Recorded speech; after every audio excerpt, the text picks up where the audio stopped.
Hey, welcome to. It seems like it's been a while. Another edition of our halftime chat R&B podcast or New Jack Swing podcast, as I might correct it. How is everyone doing this fine day? Good evening, All folks. doing good. Good Good evening, evening. all. Good evening. It's been a lazy Sunday. It's been a very lazy Sunday. Yeah. Yeah. I mean, okay. I mean, today we are gonna do basically Black's debut album, well, pretty much their only album. But before we get there, there's quite a lot of stuff happening in the news.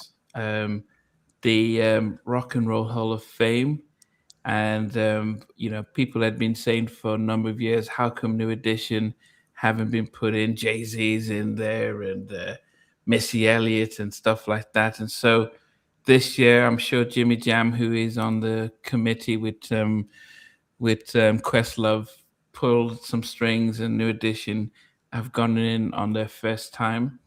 And yes, they seem to be in the top four of the leaderboard. So everyone, if you have an opportunity, you can vote as many times, well, over a number of days for New Edition. They definitely need the votes because Phil Collins seems nailed on it.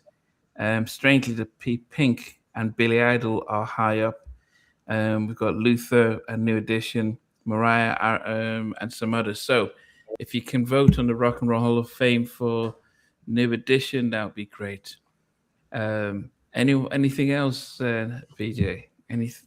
The only thing that I would like to mention, one is the reissue of this Me Against the World, and I think this artwork is fantastic. I think this is just fantastic. You've got double vinyl. I love that.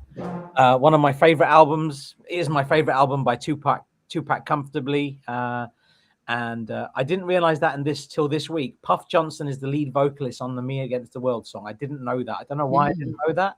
I just found that very interesting. And the other thing is, I'm sure all of you are reading it or listening to audiobooks, etc. But this book, oh my God, I finished it in 2 days. I think a couple of weeks ago I got it, and yeah, very, very good, interesting reading. I think we all have some interesting thoughts on it. We'll discuss that when we have that conversation in 2 weeks' time. Yeah, so on the 15th of March, we are going to do a live podcast giving our thoughts on the book. And so tune in for that. By that time, we'll have all finished reading it. Colin, long time. Glad to see you. Neil, is it Neil? Out in Denmark. Definitely glad to see you. Daryl says, did I see Cut Close this weekend? Did you know they were in London? I think Cut Close and Horace Brown yesterday. I don't know whether. Oh, I think I saw Horace Brown in it. I didn't realize he was okay. I think that was yesterday. Okay. No, I didn't see them. Okay. Derek from Minneapolis, welcome. Stevie, anything happening? I thought there's some vinyls that were coming to being released. I think Tony Braxton that you were thinking about. Yeah, it's already come out. There's always vinyls getting released now. And there's always, but it's interesting that the Riley book, because it justifies the relativity of this podcast in what we do with the New Jacks. When you get books like that coming out, and now we're in the era of it's like the last era of everyone's telling the stories from the past, because after everyone's told the story in the past, that's what do you do then? You know what I mean? So we're in this very heightened period of podcasting, telling the stories, and that book, it just keeps things relevant. I'm about halfway through it, really enjoying it. Fantastic read. Even if you're not into Teddy Riley, but you're a fan of music, definitely try and download it or listen to it or something. If you don't want to bust a load of money on the book, it's very well worth it. You know, I look forward to the podcast review that we do in a few weeks. You know, and hopefully we won't hold back with what we think. You know, we don't hold back. Let's let it all out there. History Hey, you know, let's get what we really think out there. It'll cause a ruckus. Yeah. Well, just to say, Teddy has just released a video 10 minutes ago apologizing to Keith Sweat for any for a public announcement, just to say that he didn't mean any harm. Keith and I are brothers and stuff like that. So, so yeah, so I'll post his video up shortly. But it is, He knows exactly what he's doing there. He's almost done that on purpose to make people go out and buy the book. He's very clever. Cause a bit of fake outrage. Cause a bit of fake outrage, and people will buy the book. Yeah, but anyway, so I mean, so it's just come out now. So anyway, Andrew, how have you been? What's anything happening? I've been good. Super, I'm sure everyone's busy, but I know I'm busy. I've actually barely started the Teddy book, but obviously the countdown is on. Okay, I bought it, but I mean, nah, I've been just swamped. But I will say, as I was listening to the Basic Black album, because it just hit 80 degrees here in that's Fahrenheit, which is warm. After listening to Basic Black, I went and realized, wait a minute, Bruno Mars's new album just came out, I think Friday. So I listened to it, and I will say that Bruno, I never really paid attention to until 24 Karat Magic, and that was a 2016 album, which won 4 Grammys, and that's where he actually legitimately said in his thank you speech, I want to thank the 3 architects of New Jack Swing, Teddy Riley, Jamin Lewis, and LA and Face.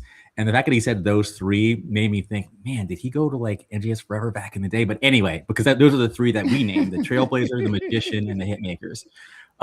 But anyway, I will say the album is, honestly, to me, it was I love you, Bruno. I'm seeing you on the 10th, but it wasn't 24 Karat. It's definitely more, 24 Karat was very New Jack. Whereas this album, I think, he's going into more of a Latin thing, oye, como va ritmo, that Santana thing. But it does say here in the description that New Jack Swing is one of the influences still. So I'll just say that but here's the last thing I'll say, and there's a point to this. After I went from Bruno back to Basic Black, I actually was like, man, this Basic Black stuff it's better. And for me, and to me, that's saying a lot. To compare an album from back in the day to what's hitting now, where he's doing stadium tours.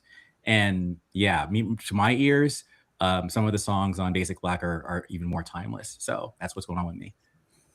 Okay, goodness. It's amazing. I did have a little bit. Okay, that. What'd you think, Steve? Mars, I did. It's all nice. It's all nicely done, but nothing hit me. Maybe I needed another listen. Yeah, I didn't grab you. Yeah. The lyrics are good. It's all nicely done. Cha to me. Yeah. That first song is sweet, but yeah, it's not 24. I listened to 24 afterwards, and everyone's a banger on that album. I actually skipped Finesse, which is true. I know it's terrible, right? Because Finesse is straight up New Jack Swing, but that's the only one I actually skip most of the time because I'm just so sick of it. Anyways, I got excited. All right, let me chill. Okay. It's amazing because it doesn't seem to get the same vibe, Bruno Mars, as the 24 Karat, because that's come out and hit. I'm not hearing much from this one. Okay. Benson saying he's looking forward to the DJ Soul Child album. Okay, that's interesting as well. Okay, so what about you guys? Randy and G he sent this big thank you. He sent a super chat there. Thank you for making Nam again. Let's get that Randy and G album scheduled for next month. It's coming soon. Okay, so Basic Black. I will start with yourself, Andrew, then go to Stevie, then VJ. What did you make of this album, and what did you know about the group? Wait, I'm going first? All right. So my history with Basic Black, and I forgot to look, but I was telling Beej, I think yesterday actually, So again, when I was making the old website and I had the Hall of Fame and would talk about each of the groups, I remember the Basic Black album being very hard to get. Like I remember seeing it on Amazon.com for over $100 because it was that rare. And even any images of them were like hard to find, and the image was just super like grainy and whatever. So I say all that to say I'm actually like I was not that familiar with this album. I'll just put that, until this episode. Having said that, damn. Like to me, I was actually like impressed like at how well put together the album is, especially the first like 4 or 5 songs. It's just like hit after hit after hit. And then you got Special Kind of Fool. I mean, it was just way better than I was expecting. So to me, it's just a shame that the album didn't get more love in its day than it did, even though Whatever It Takes and oh my gosh, I'm already messing up already. She's Mine, but the other one. Nothing But a Party. Nothing But a Party. Those two, even in Canada, man, like they were played. So but yeah, it was just hard to get a physical copy. Kind of like the Black Flames, same situation. Like it's hard to find that album, at least for me. But anyway, overall, I was very impressed. I already know what my score is for like out of 10 for the album. and it's not going to be like some of the insulting scores I've said or declined to share. Okay. Stevie, what did you make of it? And I know you've known it for a while, so it's not like, but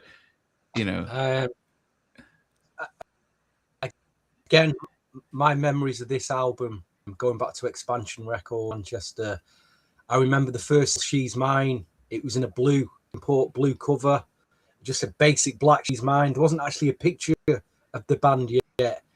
And then you flipped it and there was a mix from DJDF, The Untouchables, and they played it in the shop, and it was like, whoa, what is this? Oh, what is this?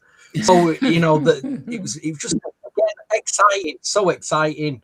And then I think it felt like weeks or maybe a month later, the album drops, the import album comes in, and you get to see who they were, and you find out Gene Griffin's behind it, and you realize it's the whole Teddy Riley connection's there again. And I mean, what an album! We just realize how spoiled. Don't realize how spoiled we were back then. You know what I mean? To get an album like this, which is, this should make any top 10 New Jack Swing album list.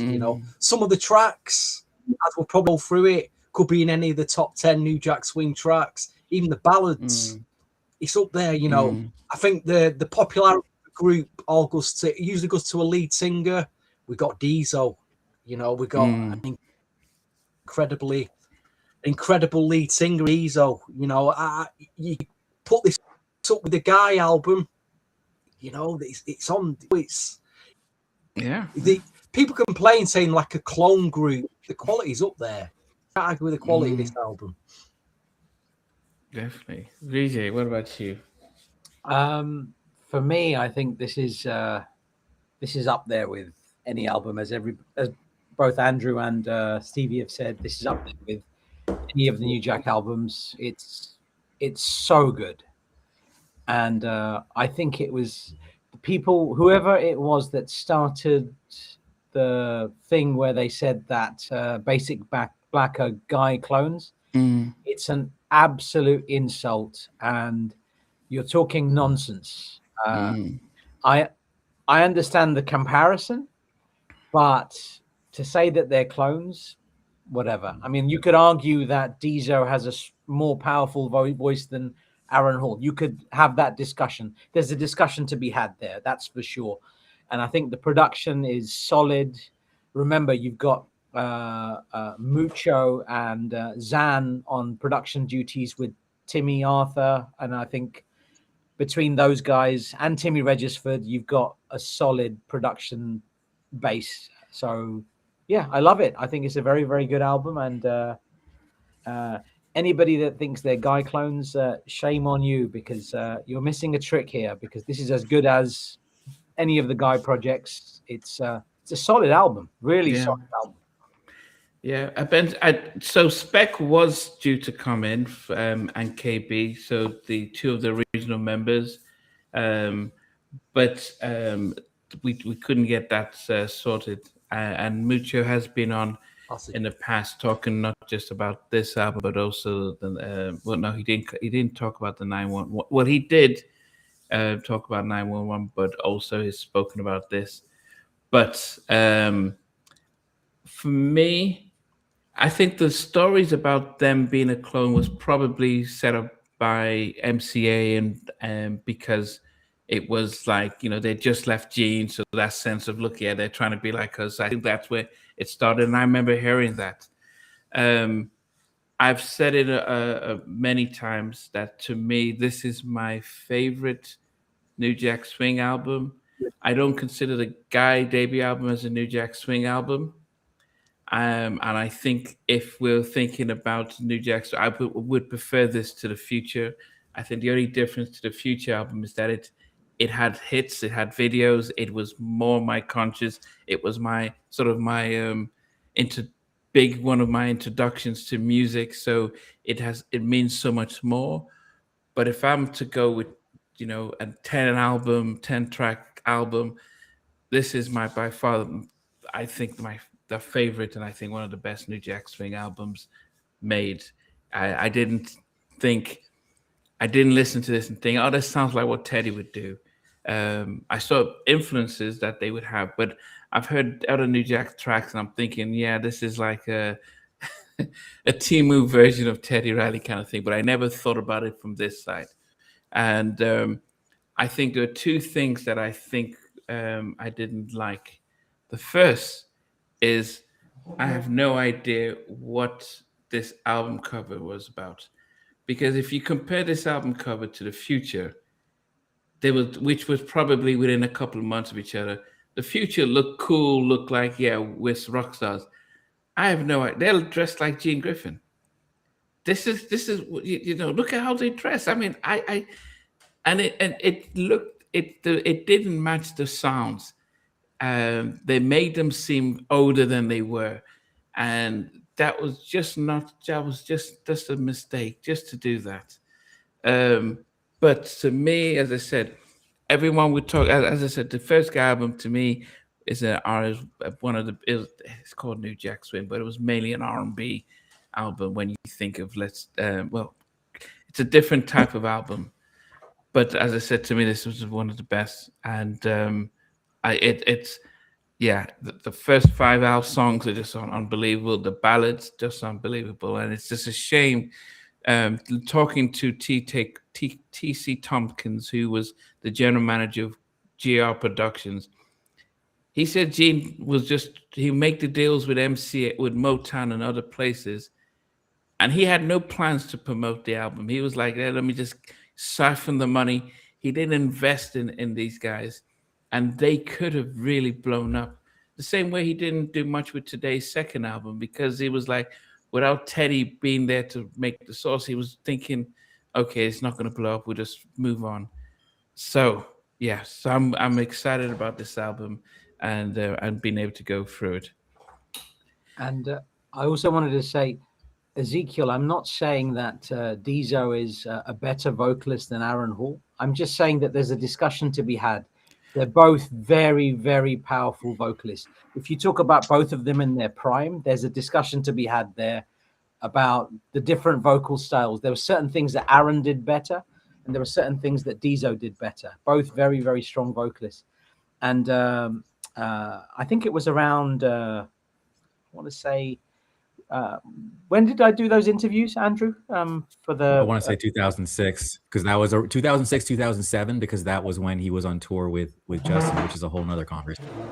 So yeah, I'm like, how the hell is he singing backup for Justin where he could sing circles around him? But anyway, another conversation. With Rob. That was So Rob and Deezo, at that time, and I think I've mentioned this on a podcast before. They'd asked. It was 07. So we did two interviews. I did 2 interviews with them. We did 07 and 08 as well. I think 09 as well. I think there was something in 09 because that might be the last one. Yeah, because that was cited.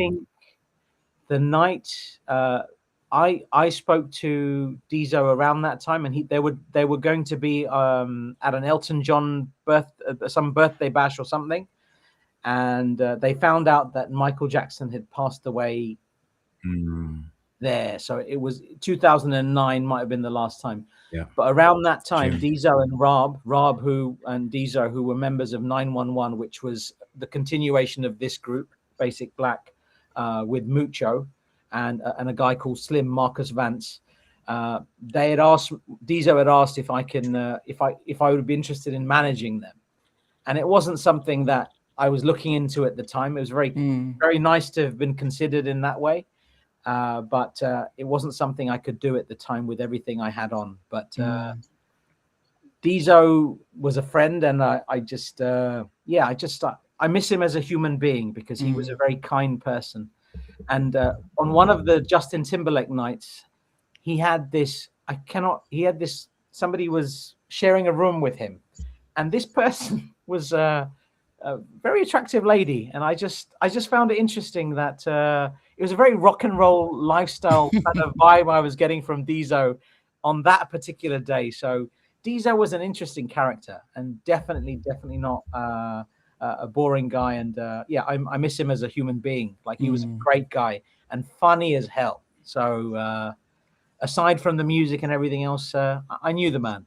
And one sentence I wanted to share that he shared, I have shared this before as well, but because this is the Basic Black episode, which we've never done before, by the way, he asked, I asked him about Aaron Hall. I was talking about Aaron Hall, and we were talking about Charlie Wilson. And I said, who do you think's a better vocalist out of these two?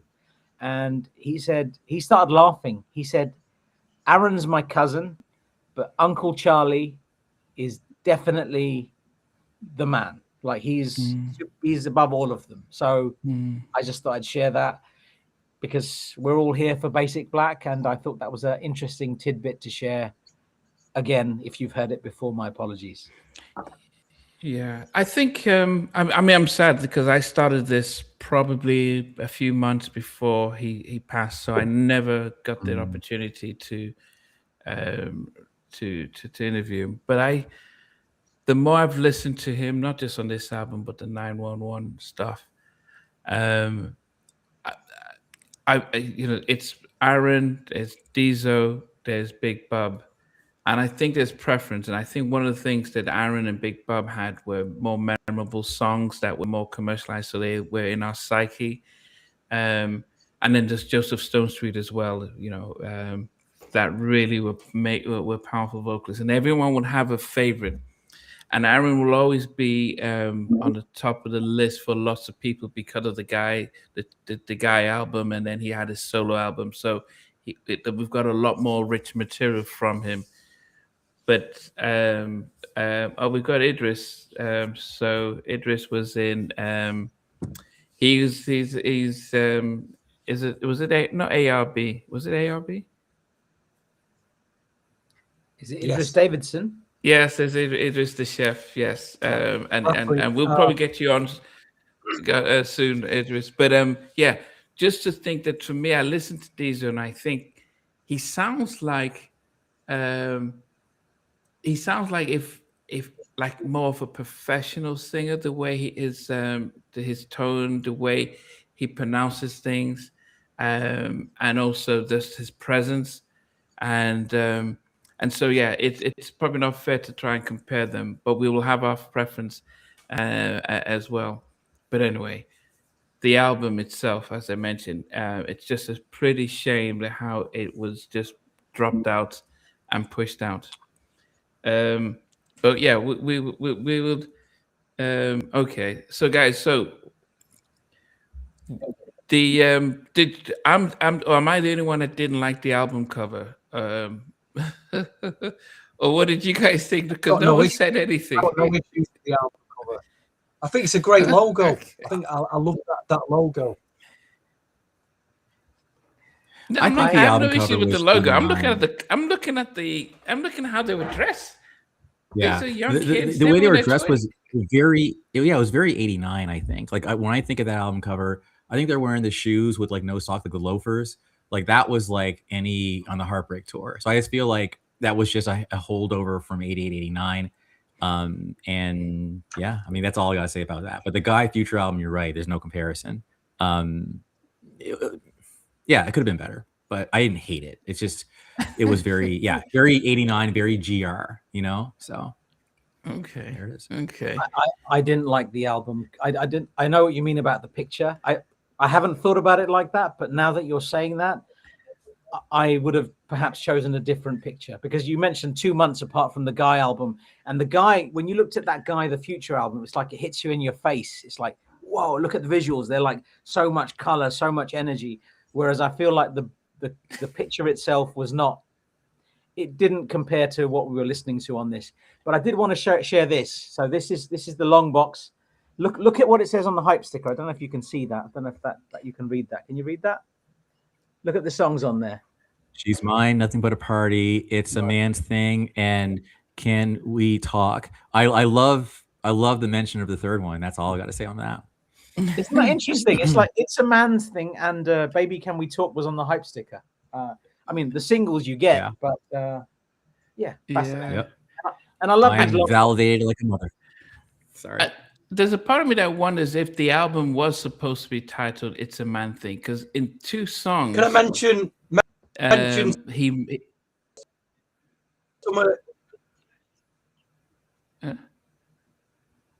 because in 2 songs he mentions it's a man thing.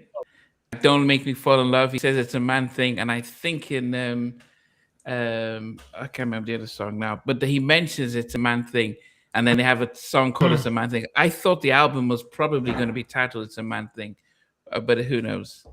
What were you trying to say, Stevie? Is he frozen?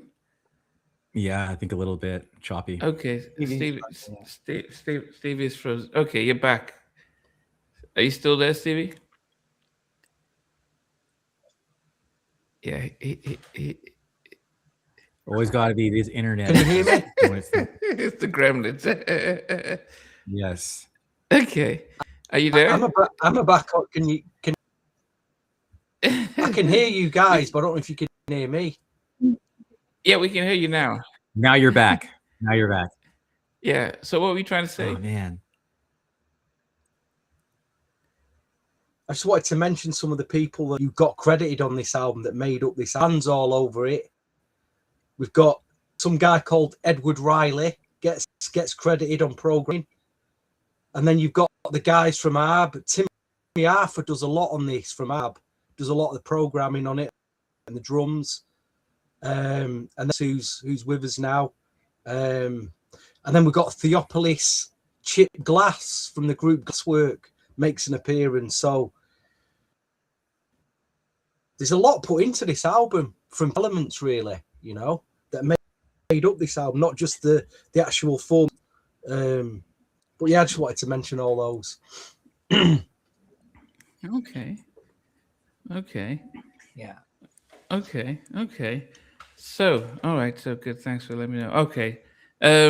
Yeah. So, Idris, Idris, I'm going to, if you check your IG, Idris, we're going to, so you can come and join us live, because Idris is, he recorded, he's rapped on Nothing But a Party, and definitely you were part of GR Production, and you knew the group and stuff. So it would be great if you come and join us live. I'm gonna, if you go into IG, Idris, then and be able to and to be able to click onto the link and stuff. Yes. All right. So let me see. Chef, I'm just trying to get him up here, and then I'll invite Idris on. So Stevie didn't think there was an issue with the outfits. The first single was Nothing But a Party. Do you remember when you listened to it and when you heard it? Well, that was, I think that was that the second or third single? Oh, was it? I thought that was the first one. I think She's Mine was supposed to be. From what I read, it was She's Mine. Ah. In fact, it got released twice, didn't it? It got released twice. It was on Sound of New York, and the mix sounded completely different. So that was the one that wasn't on the album. That was a completely different mix. That was on So that would have got the album. That would have got sent to a lot of the DJs. Yeah. And then that new mix came, the Untouchables mix, the official mix. Would see how smooth doing with the intro. So I think Nothing But Apart. I'm sure it was the third single, Nothing But. I think it was Whatever It's and then Nothing. Was But it the third? Apart, I thought it was maybe the second, but yeah. Oh wow! Okay. I'm surprised. That 2 and 3 singles. I can't remember. Yeah, everyone's saying. Even Richard's okay. His mine is the first. I the first one I heard was Nothing But a Party, and at this time I was living in Nigeria, and it was massive throughout Nigeria. Nothing But a Party, and I didn't. And it became a massive staple of this listening to that. And it actually was more popular than anything that Guy had put out. It was just because it was just the upbeat, just the whole thing. So that was definitely definitely the first thing I heard. Hold on, let me see here. But anyway, so let's we'll wait for it. He'll join us shortly. But in the interim, we've got our list, and we'll be able to go through our top 10. And as natural, I will start and look through my list. I'm surprised our good friend M. Mac isn't around today, but anyway. Number 10 for me is a track that Idris is on, and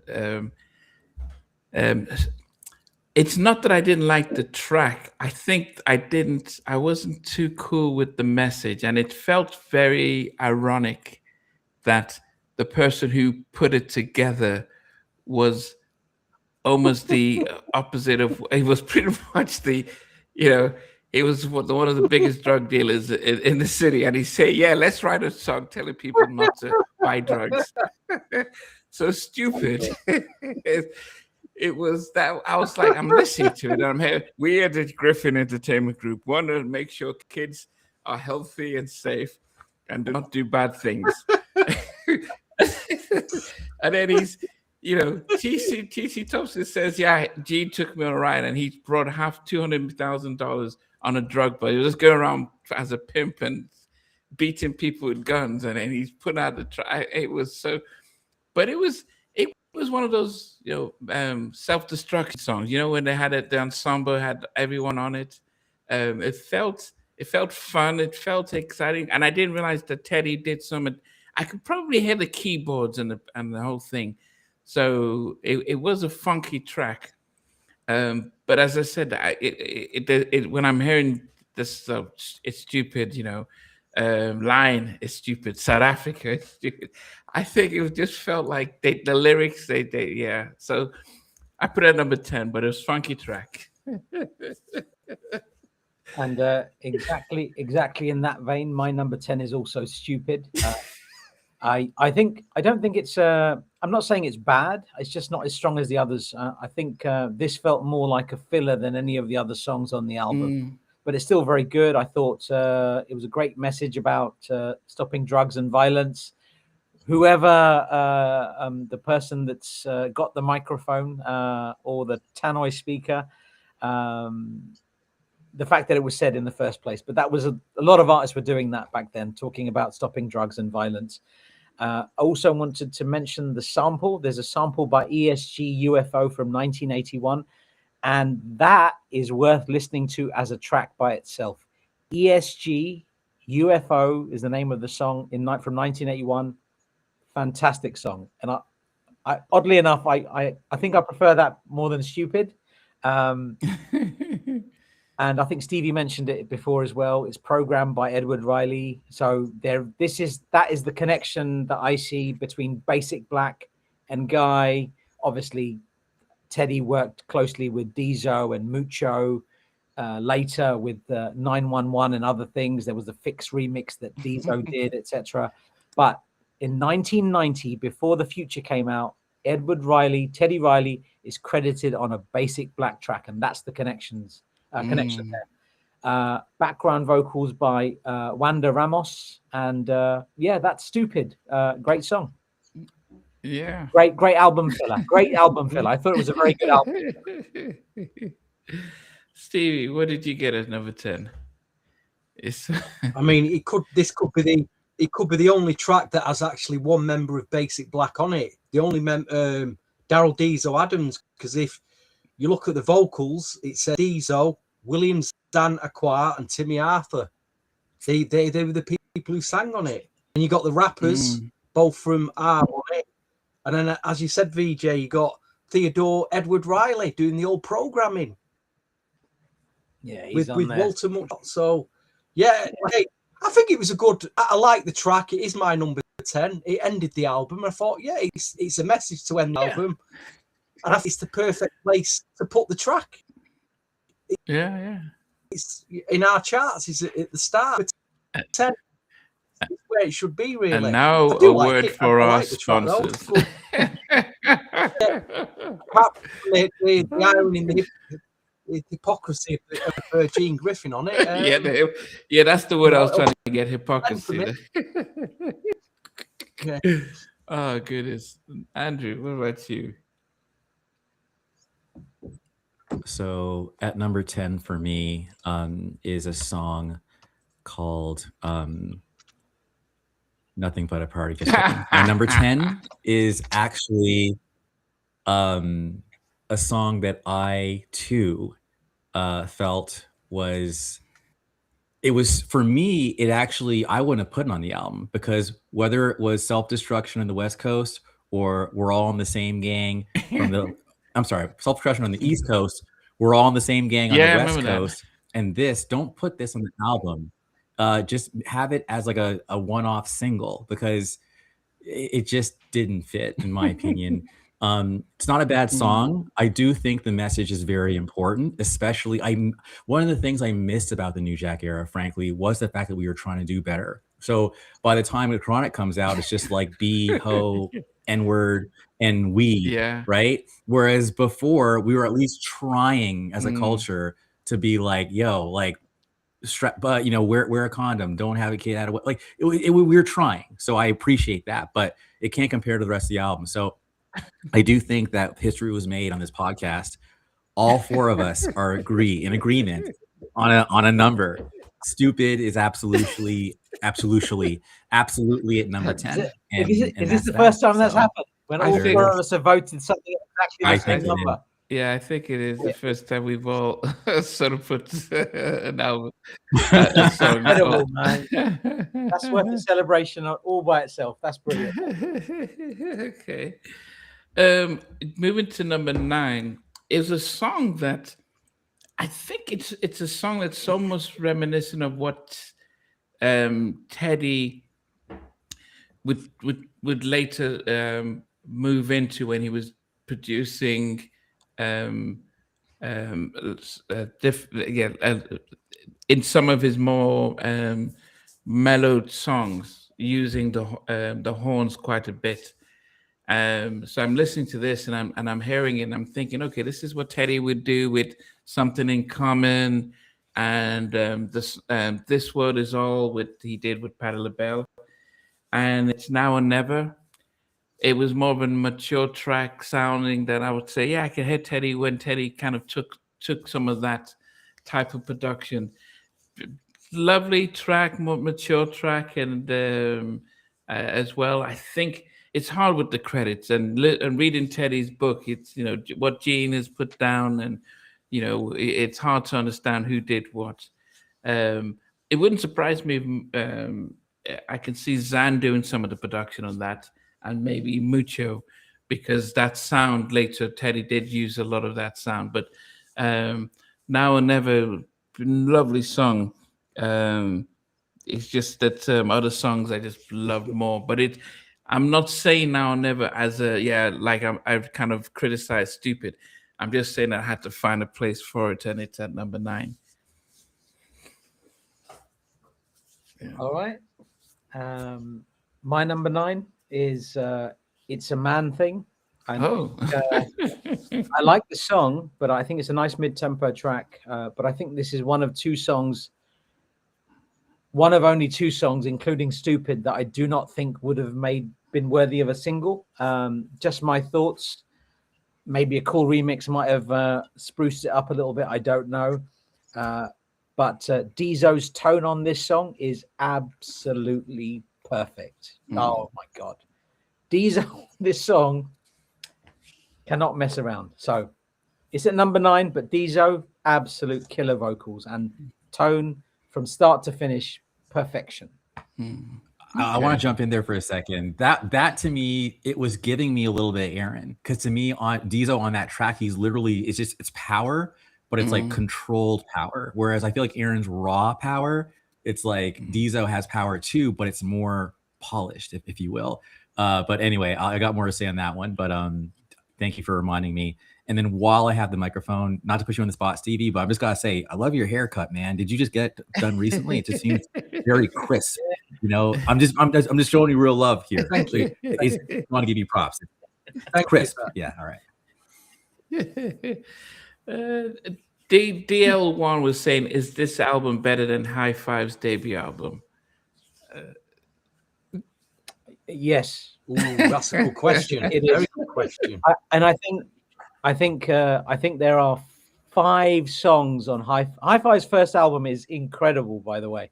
There are 5 songs on there which I think are just like top tier, and I think that I don't think it edges this album. I think the songs are more memorable because they were. I mean, I like The Way, The Kissing Game. It's arguably the most memorable New Jack Swing track ever. You have Teddy Riley and Bernard Bell on that track. You have I Just Can't Handle It on that album as well. And there's a few songs on there, but I think this album is a little bit better. Yeah. Okay. What do you guys think? We definitely should do that album one day. I would love to do that album. I think like there isn't any there isn't a song. The closest song to Stupid as far as like, you know, would be probably Ragdoll maybe, but like to me, no, I feel like the album is solid. The High Five's first album is solid. Yeah, it's a really good question. I don't know. I wouldn't necessarily. I mean, me personally, just in my heart of hearts, if I was on a desert island, I had to give away one. Yeah, I like Basic Black, I do, but I would give away the Basic Black album. But that's also probably because I have more memories associated with High Five, to be fair. Okay. Stevie, number 9 for you. Wow. From 9 to 1, every track is it's so difficult. It's so good because I love every track now, every single track. Again, I'm listening to what you two have put both at number 9, and I could have put either track at number 9. Now on It's a Man's Thing could have gone at number 9, but I went for It's a Man's Thing. Oh wow! And like you said, these vocals on this are insane. You know, and I like the subject matter of what they're singing about. It's a man's thing. It's a man's thing. It's a masculine track. It's a very masculine. I like the subject matter. You know, and it should be higher, but what's in front of it? Look at all the other tracks. But number 9, It's a Man's Thing. So for me, I've got no issues with it. Could have done with another mix. Be interested to hear a remix. That could have been took off into another super level. The song title and his vocals are talking about, and you hear that song referenced in other tracks as well. I think, but I can't remember rappers who've mentioned it, but it does crop up in other songs. But anyway, number 9. All right. So my number 9, it's a good song. Even that Give It To Me, like it reminds me a little bit of like there's a remix. Yeah, Don't Be Afraid by Aaron Hall. He says, Give It To Me. Hey, like a couple songs. So that reminds me of that. But no, it was actually Give Your Love to Me. I know that's probably going to maybe shock some people but to me, it also represents that kind of higher BPM NJS that I'm personally not that into. Like the more like it's very like guh, and like R. Kelly and Public Announcements and all them. They did that style. I almost call that. I know it's my own headcanon. I call that like swing beat versus New Jack Swing. Like swing beat was a little bit faster. It was like a lot of the early Backstreet Boys and NSYNC kind of had that style of tempo. And that's not what I liked. I like more of the Don't Be Cruel, My Prerogative speed versus the even Humping Around slower, but it's faster than anyway. So Give Your Love to Running Man, like, I'm good. So anyway, that's it, number 9. And I will power through the looks of dejection and bemusement. The word you're looking for, my bro. the word it's formulaic. It's got a very formulaic sound. Very formulaic. That's the word. Sound. Yes. That's the word. Thank you. That's it. Thank you. Okay. Okay. Yeah. Okay. Number 8 for me is normally I'm a ballad guy, and normally I'm just always put my ballads up, and but because love the swing song so much, this it's sitting at number 7, which on any other album would be sacrilege. But for this album, there was no other space to put it. But Baby Can We Talk? As much as I love it, I did put a few other tracks above it. But yeah, it is strange enough because their ballads were very mature ballads. The subject matter, the tone, everything. It wasn't like it was no pump and grind it was very mature type of ballads.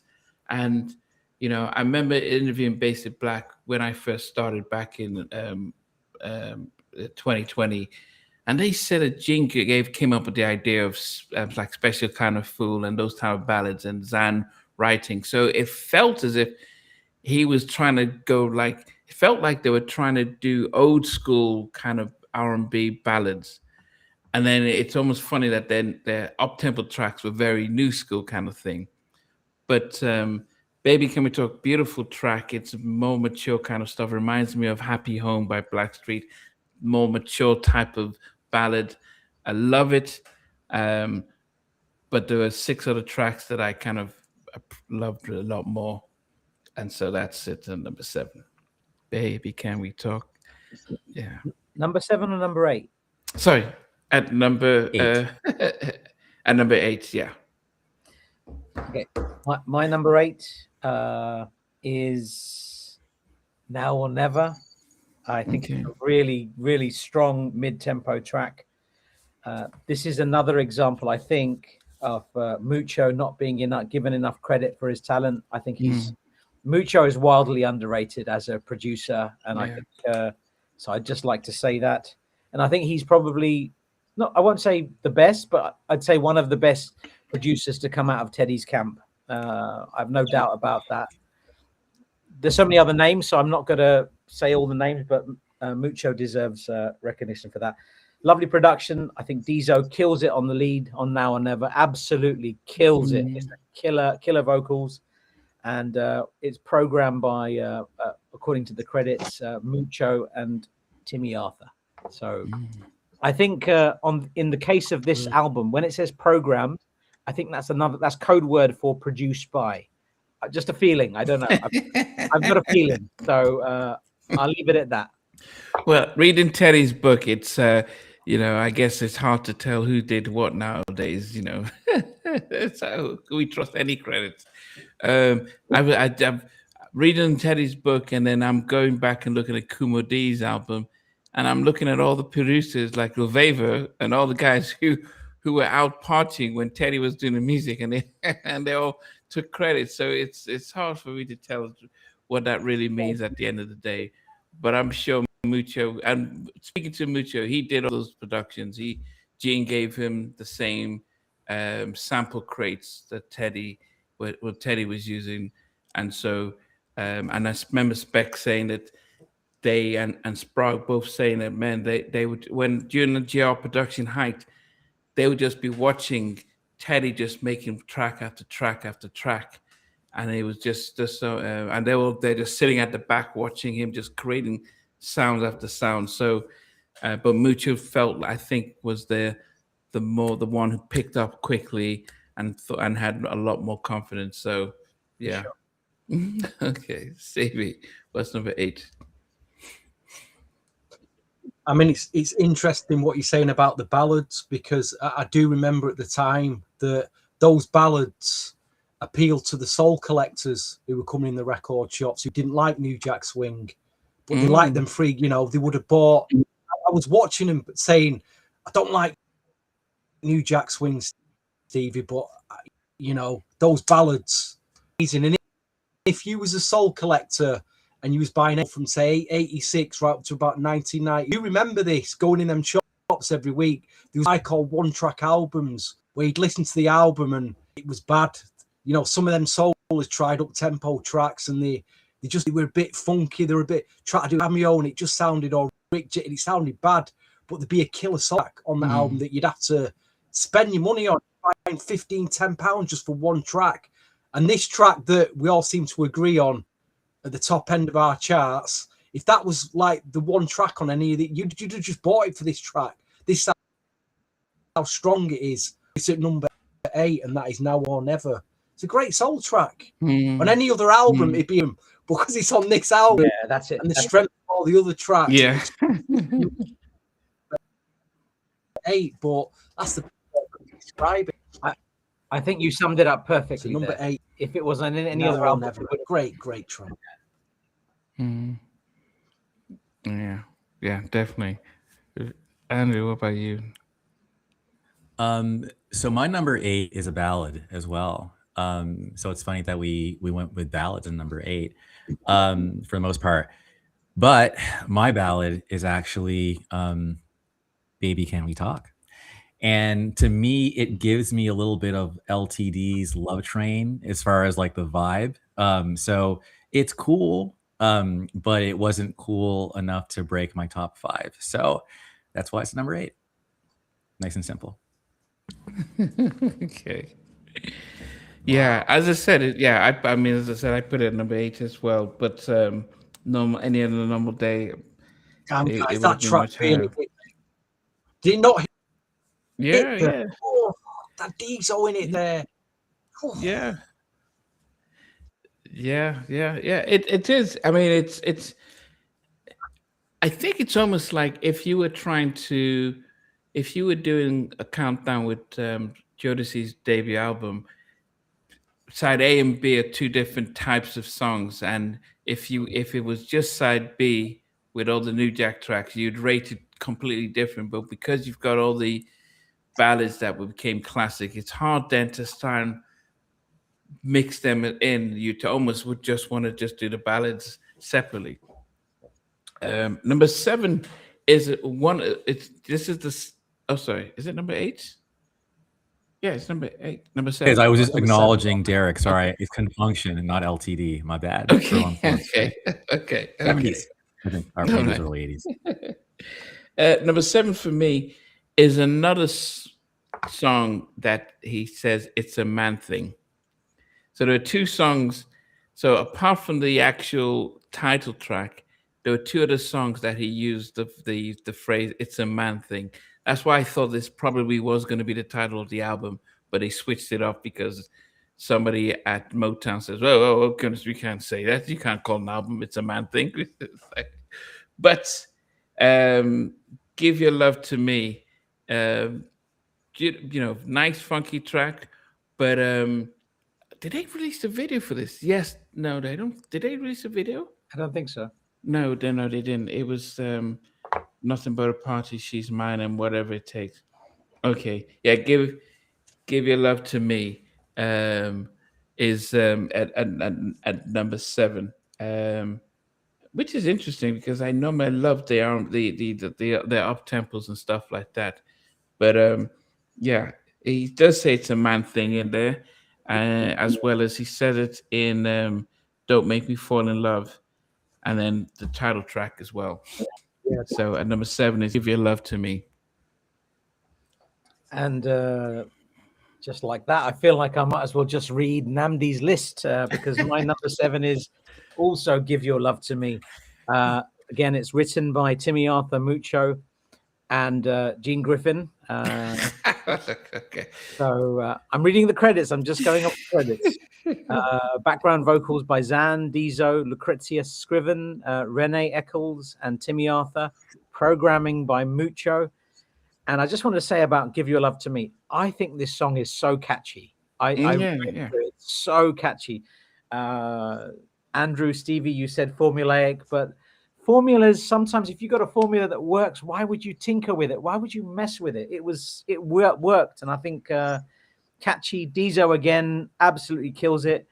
And there was something about that boy. He had an incredible instrument in his voice. And I think he absolutely nails it on "Give Your Love to Me." But alas, it only makes my number 7 because this is an album full of strong, really, really strong songs.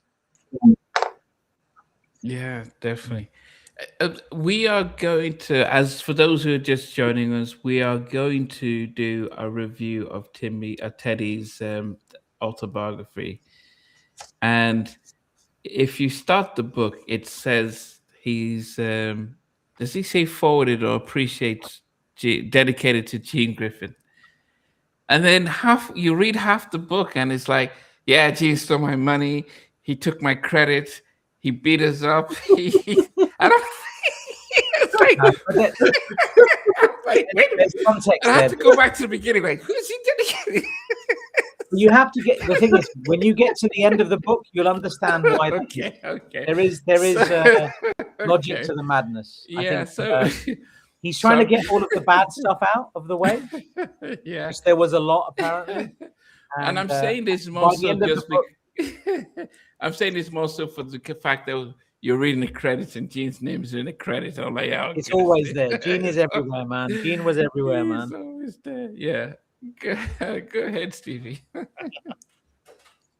I'm getting slightly concerned that I think VJ's reading his chart from the wrong list. I think he's reading my chart out here because we've had identical tracks from 10 all the way to 7. 10 all. I've got a feel it'll change after this, but from I've got to Give Your Love to Me. That it's a fantastic formulaic swing beat track. Give your love to me. Give it to me. Give it to me. Bit of MC Hammer there, but yeah. Number 7 for me. I like the track. It's very formulaic, but I listen to it a lot. I do enjoy this track. Yeah. Not to get my top 5, but it's a solid album track for me. Yeah, I think so. Yeah, that's it. I think it's a solid album track. Solid. And I think it could have been a single. I do think it could have been a single. Mm-hmm. I think so. I think so. With some remixes, I think it would have been brilliant. So there was a 4th single on this that. album, don't remember as well. There's a big house mix we'll get into later as well. I sang with Dizo. Wow. And Justin's tour. Remained friends with him. Wow. Thanks for sharing that, Mr. Brindis to Brooklyn or Miss, whoever Miss or Mr. That last sentence there that you've put, Brindis from Brooklyn, he deserved better. There's a lot to be said there. I don't think this is the platform for that, but Dizo deserved a lot better. He was, I should stop. I'm going to stop talking. Yeah. Okay. Okay. I wonder if Gene took all the money from this album as well.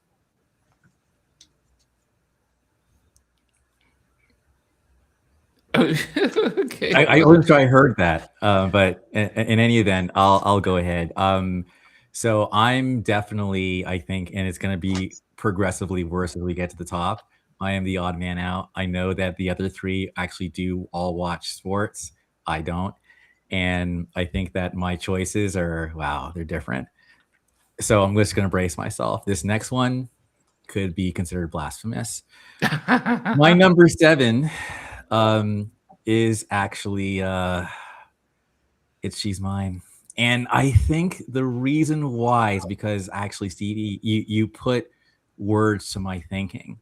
And that is that na na na na na na da da da da da da da. It's just it's formula. And it's like, so for me, it's like, and the other 2 songs that they're known for don't have that formulaic vibe to them.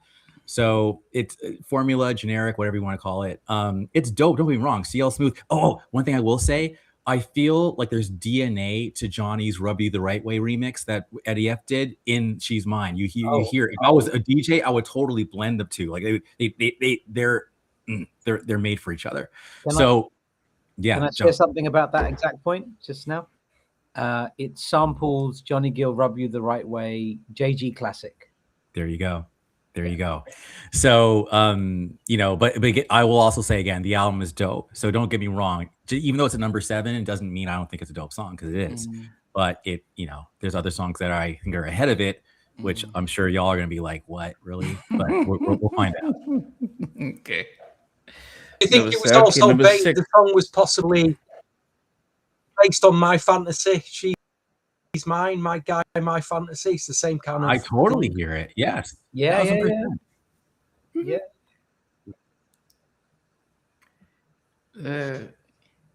She's Mine. Do you know when we interviewed D. Levant, and he talked about making a Poison remix with Gerald, Lil Silas Jr. And he says, Lil says, we need some box, the dog box. And then, is it She's Mine? He says, woof. Woof. And so I remember D. Levant says, he just wanted to woof in there. Like, this is so it's like, it's just woof. Let's just make it hard and stuff. So, that's, if you ever see D. Levant talking about that, doing the remix and stuff like that. And so when I'm listening to She's Mine, I hear the woof at the bark, and I remember that. Number 6 for me is the Gap Band song, the funky song. It has this line, and it does give you the Aaron vibe, but it took a while to grow on me, but it's a really funky track. And it was different than everything else on the album. But I think it was setting it up because they'd used the phrase in 2 different tracks. So when I'm actually hearing it, it just sounds the funkiness of it, and it just sounds somewhat different. And it's a man thing. It feels bold and empowered, to sing and talk about that. It almost reminded me of Alexander O'Neill's doing, criticize that kind of. I'm a big man. It felt like authority, and it's very rare. So, but it was very, very different. So the production was really interesting. So felt like a Minnesota type of Minneapolis, type of funky stuff. And so I had to appreciate that for that. So it's a man thing at number 6. Nice. Oh, great choice. Way sum that up. We like way sum that up, actually. Yeah, thanks. Go ahead, Reed. DL's asked a couple of questions. How did Teddy get so good at production? And did any of his production producers that came through his camp become successful? In Teddy's book, there's a lot of information about how he developed his production sound. I think it's just practice. And all of the producers that came through Teddy's camp had relative success. Some were more successful than others, but every single one of them had success, no doubt about it. My number 6 was sampled by Megan Thee Stallion on a song called Flip Flop in 2022. The way this song sounds on that and the way it starts in the intro, killer. Oh my God. I'm not keen on the rest of the Megan Thee Stallion song, but I'll leave it at that. The intro with this, brilliant. My number 6 is Baby Can We Talk? Background vocals, Dizo and Zan. I think this is a fantastic ballad. This is everything I believe that a ballad should have been. and was in the late 80s and early 90s, I believe this would have done very, very well as a single. Yeah, I like this a lot. I like it a lot. Yeah, I like this a lot. so we've got Mucho in the house. We've got Mucho in the house. I'm gonna see if Mucho is able to, because we've been trying to get Idris on, but it seems to not be able to get through. But I'm gonna see if Mucho is able to join us. Mucho, I'm gonna send you the link, and if you are able to join, click in and just say hello. That would be awesome. Because yes, we have to give you props for that. Okay. Do you know a fun fact, or would have sound fun fact? For many years, the Basic Black album was just it was one of those albums where Motown didn't do any copyright stuff. It was almost like, yeah, anyone can use it. And then when Megan sampled it, the guys went and says, yeah, we need to own our publishing. And they went and got their publishing and stuff sorted on the album. And so now, and they got it I don't know what they did, but it's actually now set up where it's if you do play it, it is they're getting those credits and stuff royalty for that album. So salute to them. But it was, if Megan hadn't tried to sample that, I don't think they would have thought about it. So yeah. Stevie, what's number 6 for you? I'm sure you're reading from my list, VJ. Number 6. I don't think there's any more. Everything's different from now. Your top 5 is all wrong. I'll tell you that from now. Your 6 is fair play.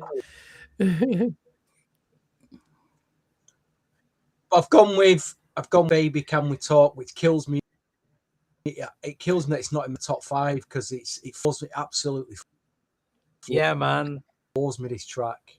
Again, I Such could a good feel song, him, man. just to feel the depth, soul on this track. Oh, yeah, heavy soul, heavy I'm with you, R&B man. track. It's a number 6. Yeah. Are you in desperation to get a woman back on your side? It's like this is the song. You got to pull her. You talk to her to get into her head, to get around. Otherwise, she's gone. This track, you know what I mean? That is this track, and Dio really, really goes in on it.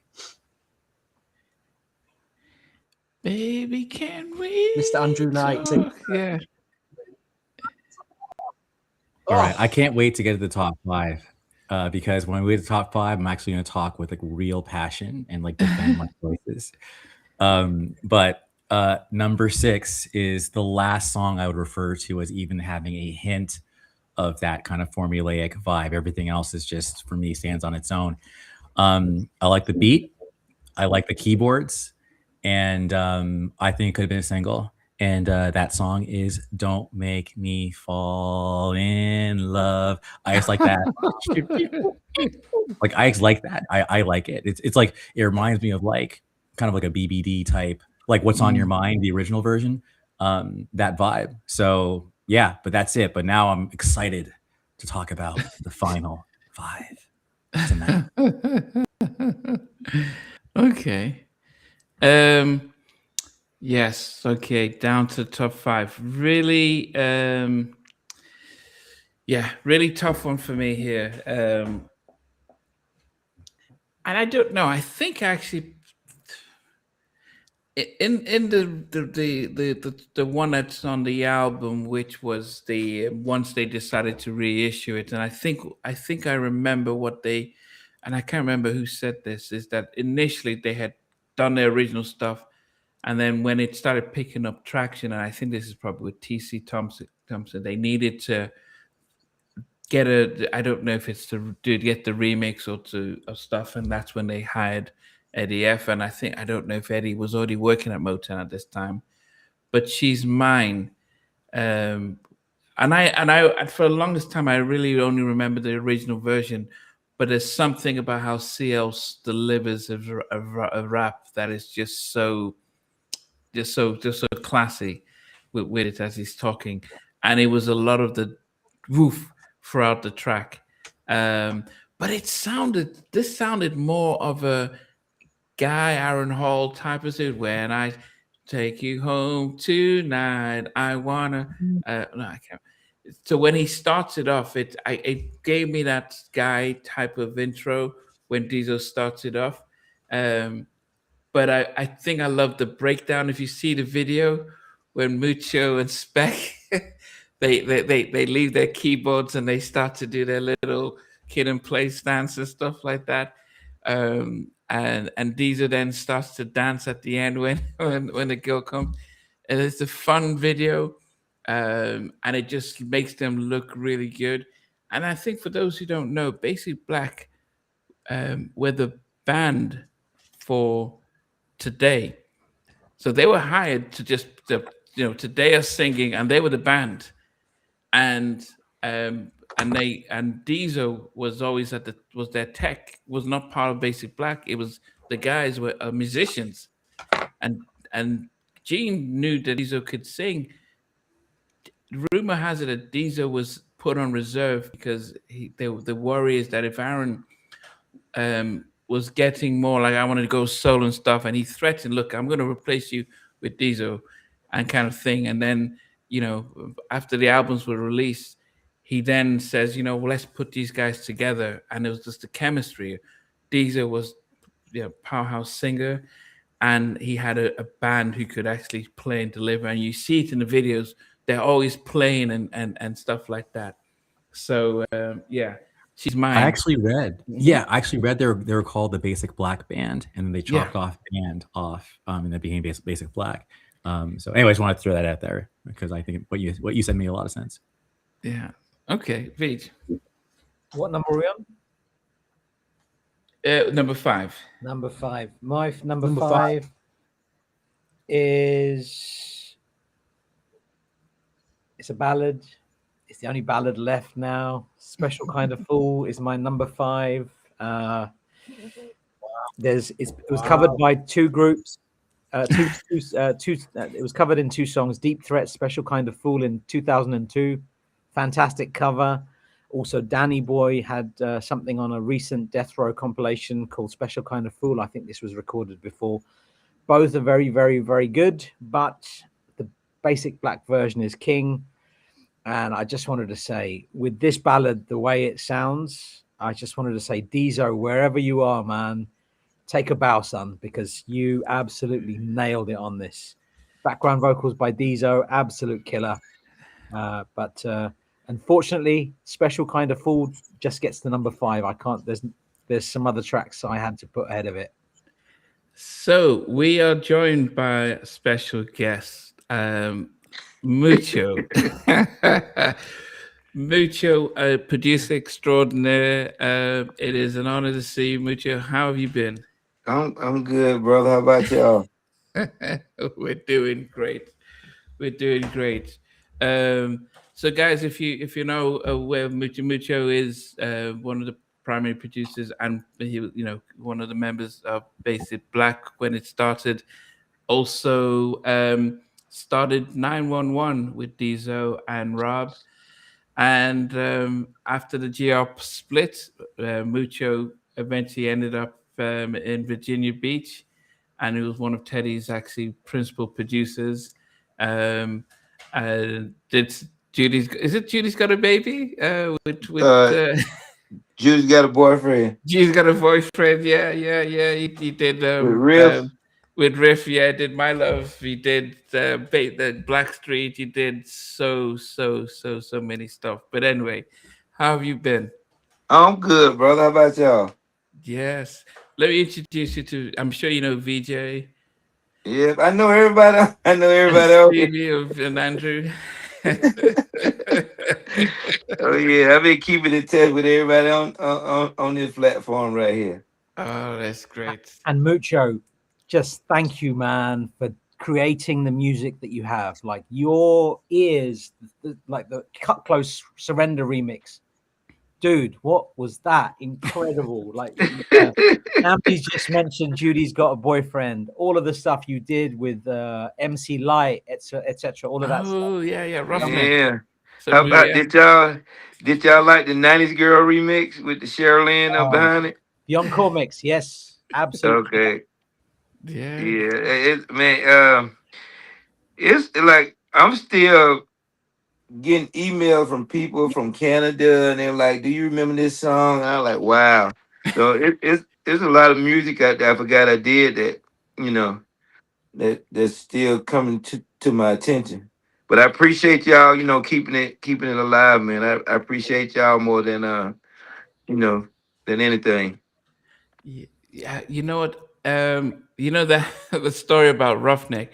It's getting viral, and I think Pebbles got slammed a lot by that bit because there's stuff like that. But it was interesting just to hear the whole story Oh, behind it, about the left eye the verse. left eye version Oh and yeah. stuff. So Did you hear when I mixed it in on the? Oh yeah, yeah. yeah. So yeah, we could hear it. But tonight is about this basic black album, which, as I said, we've all credited as an amazing album. To me, it's my favorite New Jack Swing album. Oh man, I appreciate Uh, it. and as I said, it is an amazing production. What was it? I mean, okay, I think we can start off with "Stupid" because Teddy's credited as on that song. How did he get? What was his involvement on that track?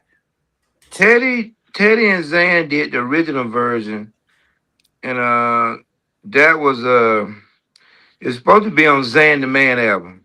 Oh, So by the time Teddy and Gene split, we moved back to Georgia, and Zan moved back to Georgia too. So Zan didn't want the song on his album, so Gene played it for us, and we ended up cutting it with ARB, mm, uh, and that's how it happened. But Zan was actually the producer behind the original version, him and Teddy. And then when they split, Gene couldn't get the file, so we had to redo it in Atlanta. okay, that kind of makes sense. Okay, um, I don't know if you know this because what was that today's song that was on House Party 2, guys? Why get funky on me? Yeah, Funky on me. did Teddy have anything to do with that track? Yes, yeah, same deal. It was done before the split. I said it. When Gene moved back to Georgia, it was a few songs he wanted us to redo. So, I knew it. Which one? yeah, it's a man things too. It's a man's thing. That was one of them. Whoa. Teddy did it to man thing too. Teddy did the original, but we had to redo everything over because Gene couldn't get his hands on the files. Ah, see, I knew Why to Get Funky on Me was a Teddy track. Oh yeah. What songs? What music that you created were you most proud of? Probably right. That's released. Probably MC Light. That's what most proud of that one. And I really love the song we did on the Nothing to Lose soundtrack. Yes, in the magazine. Yeah, magazine. I really love that one. Teddy did the beat. They had the beat for probably 2 weeks, and Jimmy Iovine told Teddy he needed a song for the soundtrack, so they had the beat and they couldn't write to it. That's when me and Teddy go back and forth. We got mad at each other. I went back to Atlanta for a spell. Then he called me to make up. He like, we got this beat we can't write to, so I go back to Virginia Beach, listen to it in B room. And then, I said, all right, give me 10 minutes. And end up writing it. Me and Diesel and I think Chauncey had a little bit to do with it. And so, but once I got the melody going, they couldn't find a melody for it. But once I got the melody going for it, then, Diesel ended up lacing it. Yeah, I guess people don't give you credit for your writing, the actual songwriting. I think most people just think, okay, you did your producer best, but not really the songwriting part. Oh yeah, I do a lot of writing. A lot of the basic black stuff I wrote. If it wasn't written by me, it was written by either Timmy or Arthur, a dude we call Artie, or either Zan. Okay, So okay. yeah, I'm also seeing a credit for a song called "All About You" by Pretty Pretty in in Pink. Pink, They play that a lot. They pretty, play that a lot and on the you West know the thing Coast. about that song, it's What's it's up? the same deal. We had It to was. redo Oh, so who did the it. original one? Teddy? Original was Teddy. Man, Wow, just that's the great great. Yeah, stuff Teddy was doing. yeah. But Ah, his Yeah. name should be on that one too. I don't know if no, Gene he's not. got mad at him and took it off. It's got Timmy Arthur and yourself, Did, Walter, but on did he here put for producers. But I'm looking at his it. Not Gene that name on there? Gene's name is definitely How Yes. about is Teddy name on there? No, Oh, so Yes. it's Teddy. he Teddy. No, replaced No, Tammy's on Teddy's Gene there name. too. replaced Teddy Tammy. name with his name. Are you kidding? Oh goodness. Yeah, I'm glad you clarified that um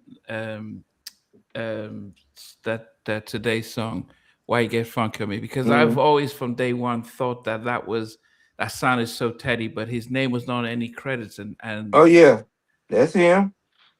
wow, goodness gracious. Um, but for yourself then, the Basic Black album, what did you think it was going to be bigger than after it was completed? And when you listen to it, do you think, man, this is going to be? What did you think? I thought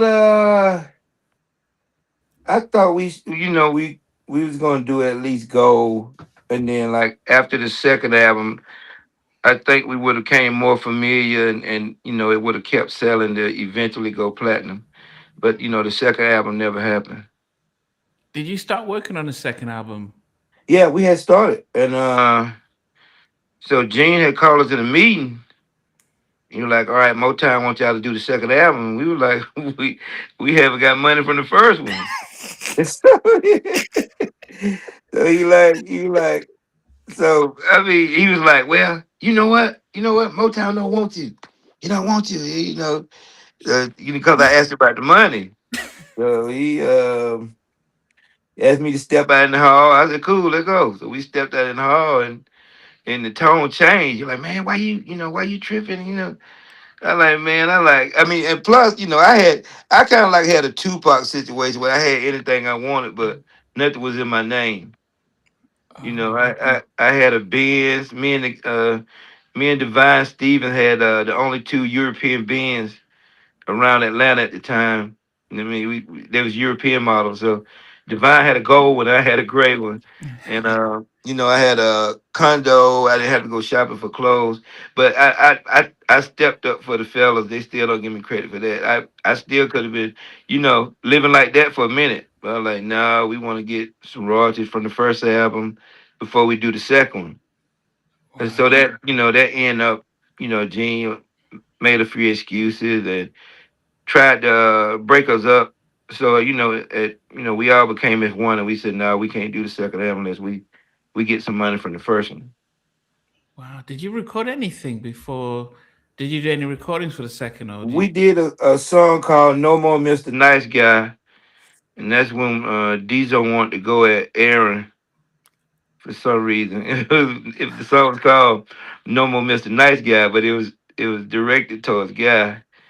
And then we did a second song called "Give Love a Chance," and that's when like after the meeting, everything fell through. Where is those two songs? Do you have copies of it? Spec got a version of like a cassette version of them, so the quality of them is not too good. Oh goodness. But I could try to get a copy of them too. Yeah. What did you make of the comparison with Diesel and Aaron? Did you have a preference? I mean, I know Diesel's a friend and stuff, but did you think at any time that they were at the same level, or did you think one Oh was? yeah, when back in the like 88, 89, early 90s, 88, 89, when we moved to New York, we used to go to the SIR He's frozen. Is it? Oh, he's frozen. Uh, hopefully he'll come back. Is it just me? Because everyone's No, he's okay. frozen. I guess while we're waiting too, like I'm wondering like what his if he had to give his top 5 tracks, what would they be? You know, just curious. That's one question. Yeah, and Stevie, are you there? Stevie's Again, there. your connection's in and out. I think because you've connected with Walter and it's affected my connection. I don't know what's going on. Well, I should be back now. Okay, because I every didn't hear time much of a that. guest, Yeah. oh, because every time My a guest comes in, connection's Stevie, haywire. wow, because Stevie Nothing I always can goes do about quiet when a guest comes in, so I'm not sure if it's like he's just listening or not. The Okay. connection, I can't hear. I didn't hear any of that. Oh, he didn't hear. So All I said, got was Teddy seemed to. Yeah, so Teddy he seems to confirmed that produce every track TD. you mentioned. Yeah, so he confirmed that Teddy produced "Why You Want to Get Why You Get Funky on Me," Yeah, and then crazy. and then Crazy. then they had to reproduce it because they Teddy had the files. Okay, okay. What did you make of what Mucha said, guys? Cool. I loved it. I mean, to me, it's almost like when you're hearing from the people who were there or who actually made the history, I'm just like all ears about just everything. And but it is interesting that there is a common thread. Like there's just so much stuff that Teddy did that just kind of got kind of redone, and then it ended up being like a single. You know, like it's interesting. Yeah. You know, Yeah, and I would have. but the money thing too. I'm sorry, that's the other thing, man. That is just so frustrating to know there's so much like cheating, I guess, going on in the industry. Like, you know, it's just so not cool. That's my other thought. Sorry. No, I would have said to Mucho, if I can think of, you know, when we used to go out back in the day and you're here, there, or wherever. There's one song I heard when I was in a nightclub in Bangkok years ago, and my brain could not comprehend that this song was being played there, and everybody lost their shit. And I just wasn't expecting that. And that was the song that Mucho just mentioned, MC Light's Roughneck. Oh, sorry about that, fellas. Okay. my battery had died. Oh, okay. That's cool. Yes, Stevie, Scotland. Stevie, No, do you I'll want be out in a minute. Stevie, do you want to say anything? What was I talking about when I got cut off? I I'd forgot just what like to song was it. reiterate what were your top 5 tracks? Yeah. Oh, yeah. So Stevie, you were talking about Diesel versus Aaron because he Oh said, yeah. Oh, Back in the late '80s and early '90s, late Yeah, '80s, Andrew, Air was a beast. And so what are they what are your sound top 5 tracks from the Basic Black album? top 5. yeah. But you can answer that after you do the Aaron Ted Diesel. Then you can answer that. Yeah. Okay, Air was a beast back in the late '80s and the early '90s. So the when we first heard Diesel, we like couldn't tell them apart. But once we we moved together and started working together, I could hear the difference in them. You know, Dare had a higher range and it was a lot powerful. Not too much powerful than the Aaron in the '80s, but he was more powerful than Aaron. But and they was kind of Diesel is kind of like a chameleon. He can sound like anybody, but that was his, that was closer to his natural tone, Aaron Hall or Charlie Wilson. So Diesel, the reason why he sounded like more like Aaron because he was in a group with Aaron before Guy. They was in a group. You remember the group called Jamaica Boys? Yeah. Okay, the lead singer of Jamaica Boys was Dinky Bingham. Yeah. That was Guy, musical director back in the day. So Dinky, Aaron, and Diesel was in a group together. Wow. So if you listen to Dinky, it's like those three sound alike. If you listen to what's the song called? Shake It Up or something that Jamaica Boys had. Pick it up. Yeah. If you listen to that song again and listen to Dinky sing, those three was in a group together, so they would have been untouchable. Like back in the late '80s and early '90s. Wow. So That yeah, sounds, that sounds incredible. The idea yeah. that the three were in the same group. That's just wow. Oh yeah, Aaron and Diesel was in the same group for a minute. Wow. The question Stevie asked was on the Basic Black album. What would have been your top 5 songs? She's Mine, Nothing But a Party, Now Never, Oh. and one of y'all had mentioned the one Give Love a Chance. Did somebody mention that? Yeah, Is that 4? that's 4 so far. Yeah. And Baby, Can We Talk? We couldn't stand Special Kind of Food when we but it was probably the most requested song we ever did. But we was like, Wow. wow, yeah. Everywhere we did a show and people started, y'all gonna do a Special Kind of Food? But we never rehearsed it. So like right before the split up started, we started rehearsing Special Kind of Food. Yeah. What about your favorite songs from the 911 project that you guys did? Ooh, 911, Cutie was my favorite. That was my baby. The one that I did the Dre thing off. Spend Some Time. Spend some Y'all time. familiar with that one? Yeah, yeah. That one. The one with the James Brown sound. Oh, what was that? Is that Misery? Not Misery. That's Not Misery. Talk to me. I got what you need. Look, all I want, Rescue. Rescue Me. Rescue. Yeah. Yeah.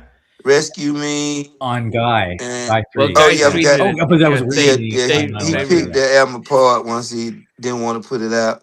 Rescue Me and we did one with another James Brown sample in it. Was it The Big Payback? Edge of the World? Was it Edge of the World? Nah. That was my 5th one, but it's one before that.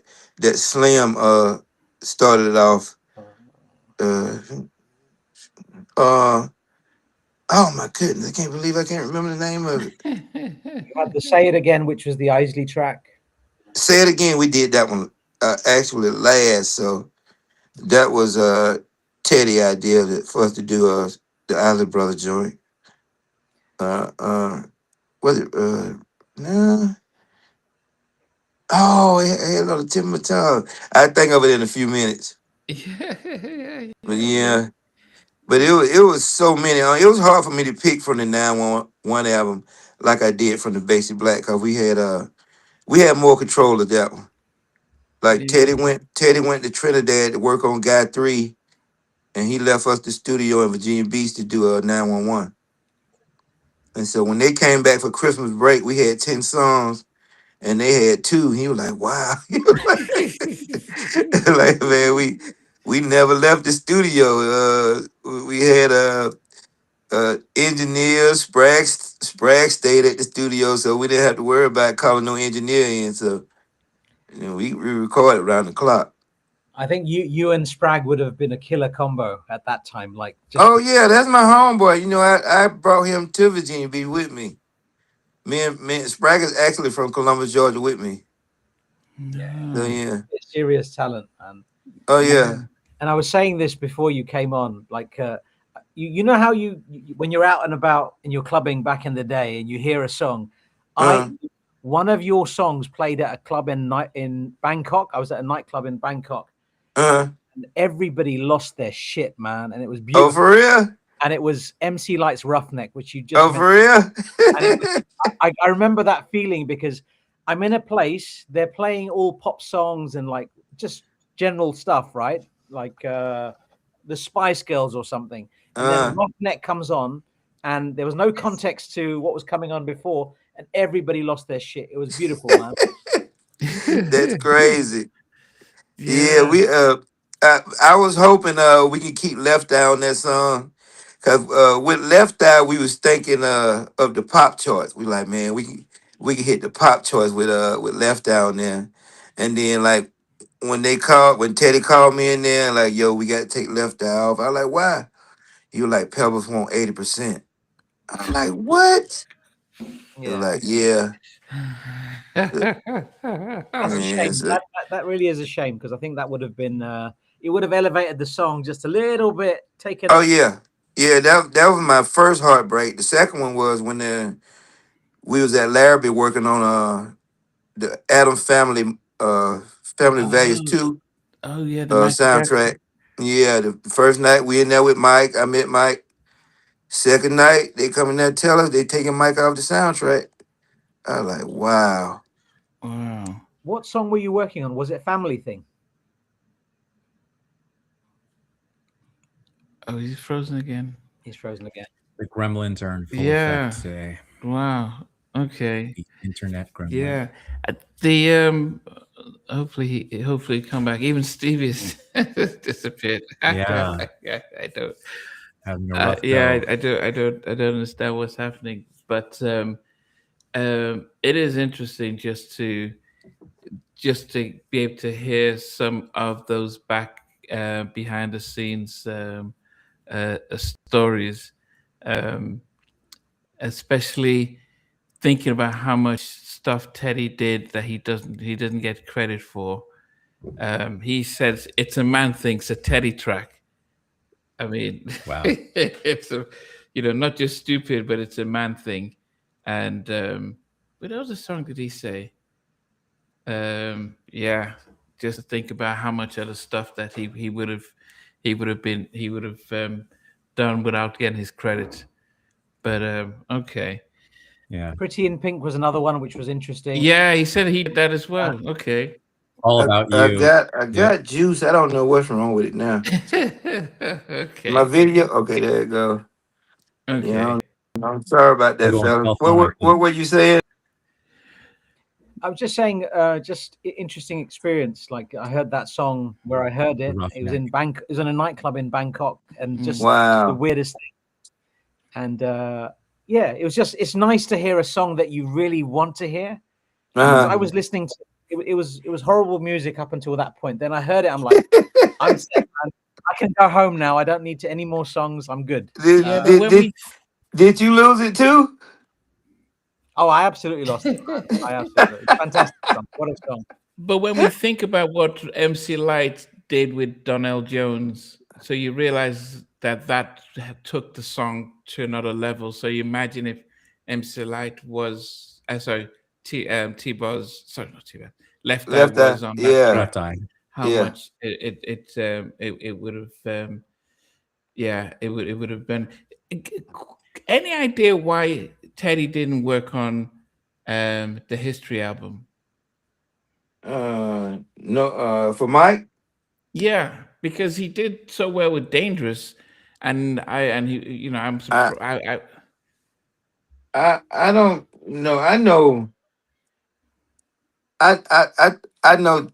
Teddy probably think Mike was petty, but I doubt if he was petty because I know Teddy. I know Mike had paid Teddy advance for one remix, and I don't know if he thought Mike was gonna bring that up or anything, but Mike paid him an advance for like a big advance for a remix, and he told Teddy, "Don't worry about it." The remix didn't end up happening, I think, because of scheduling.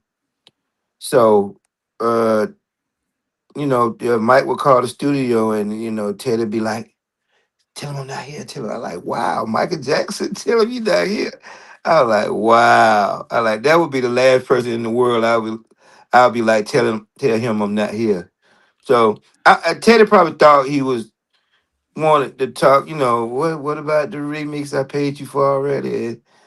That's the only thing I could think about. He was dodging a few of Mike's phone calls, so I was sitting up there wondering why. And you know that you said that you stopped working with Michael Jackson because he was cut off that album. Were you working on the song "Family Thing," which was the original vocals, the demo were cut by Chauncey? So there was a version with Chauncey, but there's a Family Thing. Was that a Michael Jackson track? Yeah, that was one of the two me and Teddy had started working on. Uh, that was one of them. I mean, we got out there in California.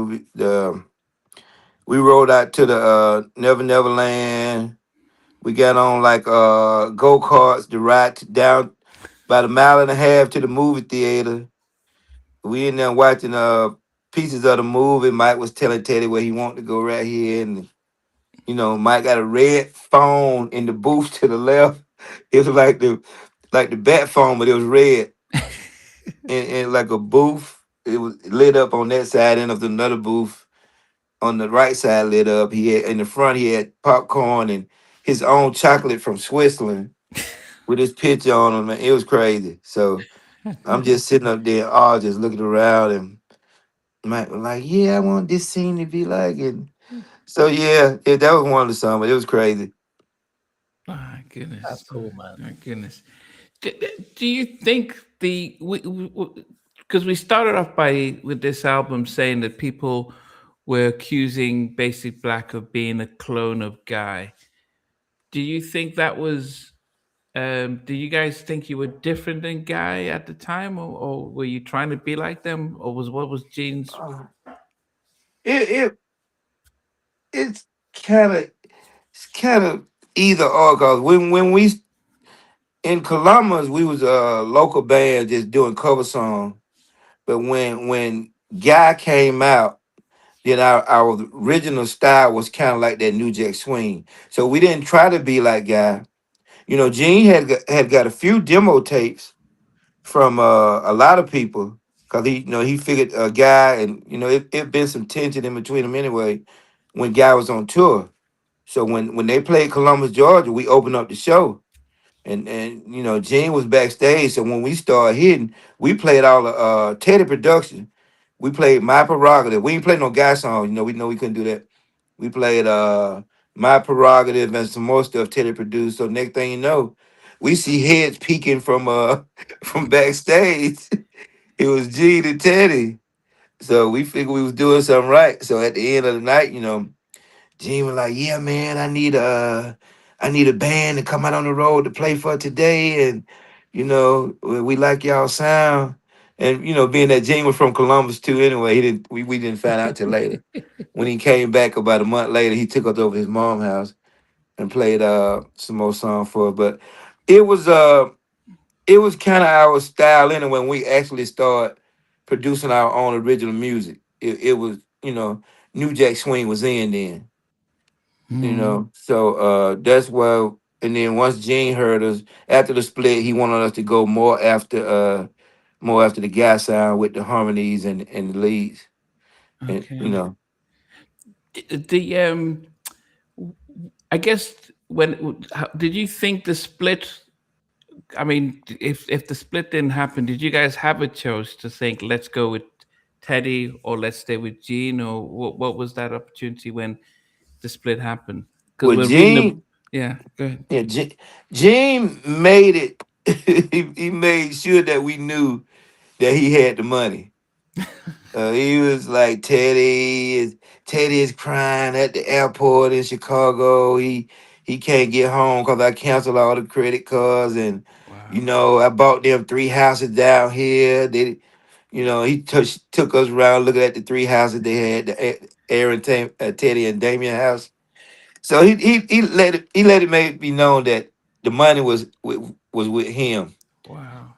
and at that time Teddy was calling people that he knew were close to her, like tell him don't sign the Gene, tell him I got a situation getting ready to happen with MCA, you know, to tell him don't sign. But us being from Columbus and want to get out there, we stuck with Gene. You Wow. know, Wow. Goodness. And But yeah, go ahead, Gene. it must have been interesting. Like you had, what was that song? You had that incredible stuff that you did with Smooth Silk. You Are the Best, mm, which was great. And it must have been also interesting because you did a track with The Party, All About Love, the remix. I think you uh, were involved with that. So what was it like working because you would have been around Pharrell and Chad at that time. What was that Oh like? yeah, What was yeah. that? I remember Pharrell and Chad from the high school talent show. I was up there when Neptune first started. It was Chad Pharrell, Michael Etheridge, and it was another member that hardly came around. And man, I remember Chad coming in the studio at night with different instruments. I'm like, bro, how many instruments you play? He was like a little prince, man. Like he played Yeah. like 20 something instrument. One night he come in with the saxophone. Next night he come in with the guitar. The Wow. next night the trumpet, and you know, like Chad. That was the beast. Yeah, Levi Little said the same, that Chad would just come up with he bring instruments that no one has even heard of. Yeah, you never know what he gonna come to the studio with. But then who would you think was the better producer between Chad and Pharrell? I'm a hands-on guy. So you know, if somebody asks me who is the better producer between Puffy, I'm gonna go with Timbaland because I'm a hands-on guy.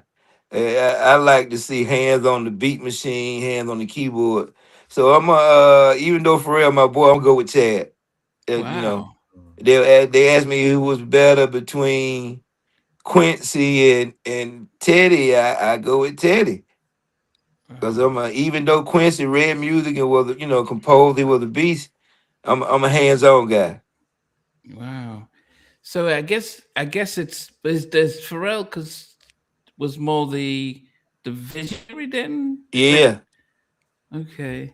No, I don't. I'm not taking credit from Pharrell. It was mostly his vision. Yeah, Okay. he can send you in a zone where you never thought that well, wow, I never heard that in a direction you never thought you'll go in. Hmm. So his thinking was like way beyond a lot of us up there. And were you involved in any of the production or writing when the Neptunes, when they were a quartet, when there were four of them? So were you involved in that project? I think they did about 7 or 8 songs.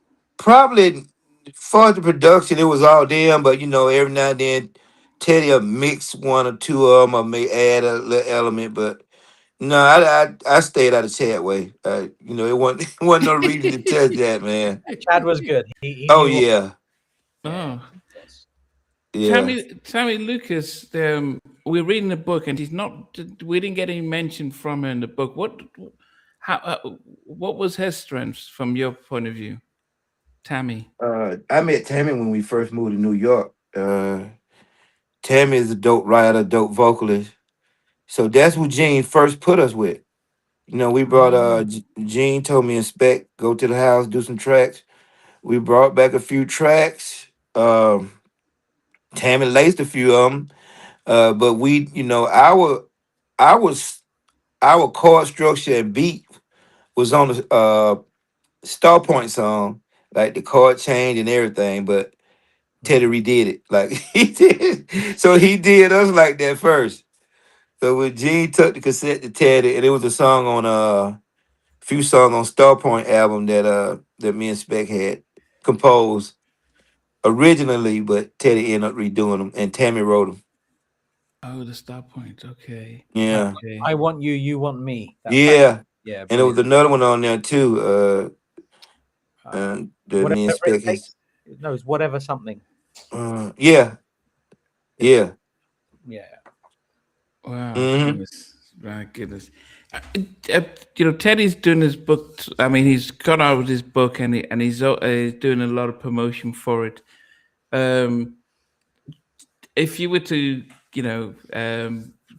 ask about your thoughts about Teddy. I mean, in some parts he has his issues with Chauncey and Blackstreet for how they took the name and things going forward.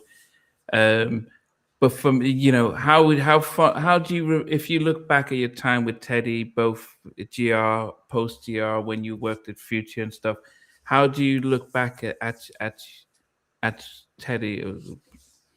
I wouldn't change a day of that for anything in the world, man. It was big learning experience, man. And you know, Ted, if it wasn't for Teddy, a lot of people wouldn't know who I, know who I was. So my recognition come mostly from Teddy Camp. So I wouldn't change none of that. Even though some of it was bad, I still, if I had to do it all over again, I'd go do it all over again. So Yeah. I mean, yeah, I learned a lot from him. He learned a little bit from me. If you watch the Nam video, you could see he started to mention my name a little bit. Like they was asking him about something. He said, "Oh yeah, Mucho taught me how to time stretch on the." They were giving him a Kaya endorsement, so he started mentioning my name a little bit now, even on the Breakfast Club and the Vlad interview. I'm like, wow, 30 years later. No, but I mean, he was a beast, man. Like, it was just it was like a pleasure sitting in the studio with him.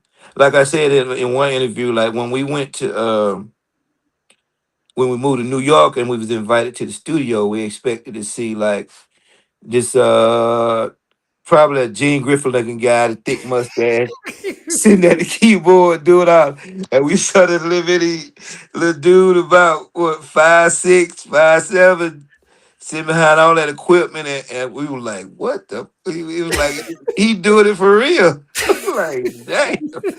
So man, we went. It was crazy. It like dude is a beast.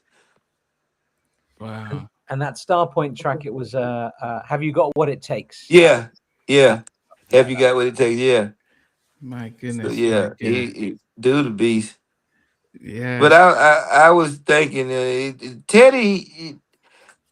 I noticed if he had somebody in the studio with him like me, it'll put the fire on him. So I don't think he lost it. I just don't think he had the right people around him.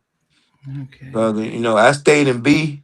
I stayed in B studio. He was in A, and we had a C room. But people go home. I be in B. He be in A. You know, drinking coffee and stuff like that. He was like, "What you come up with?" I got this. What you come up with?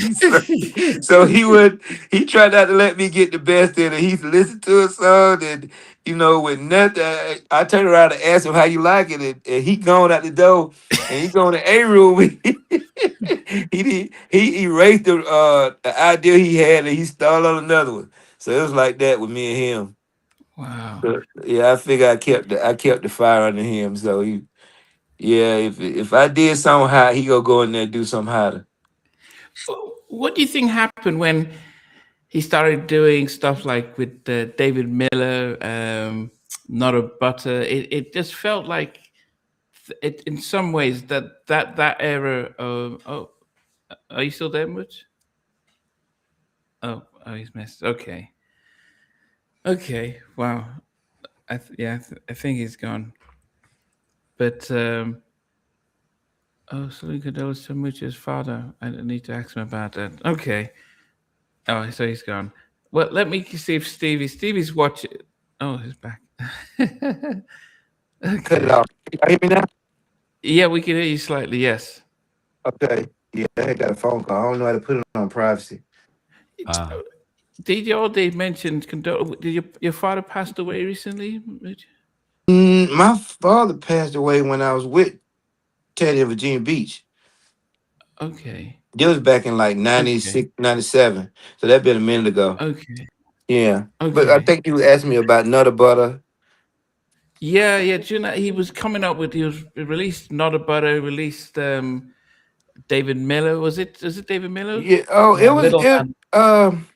Teddy was supposed to release 3 acts a year on the Interscope. So you had a guy named Knowledge. He was Knowledge the Pirate. He had Yeah, he was on Black Twan. Spirit. Yeah, he had Mm. Twan was supposed to have an album and Chance.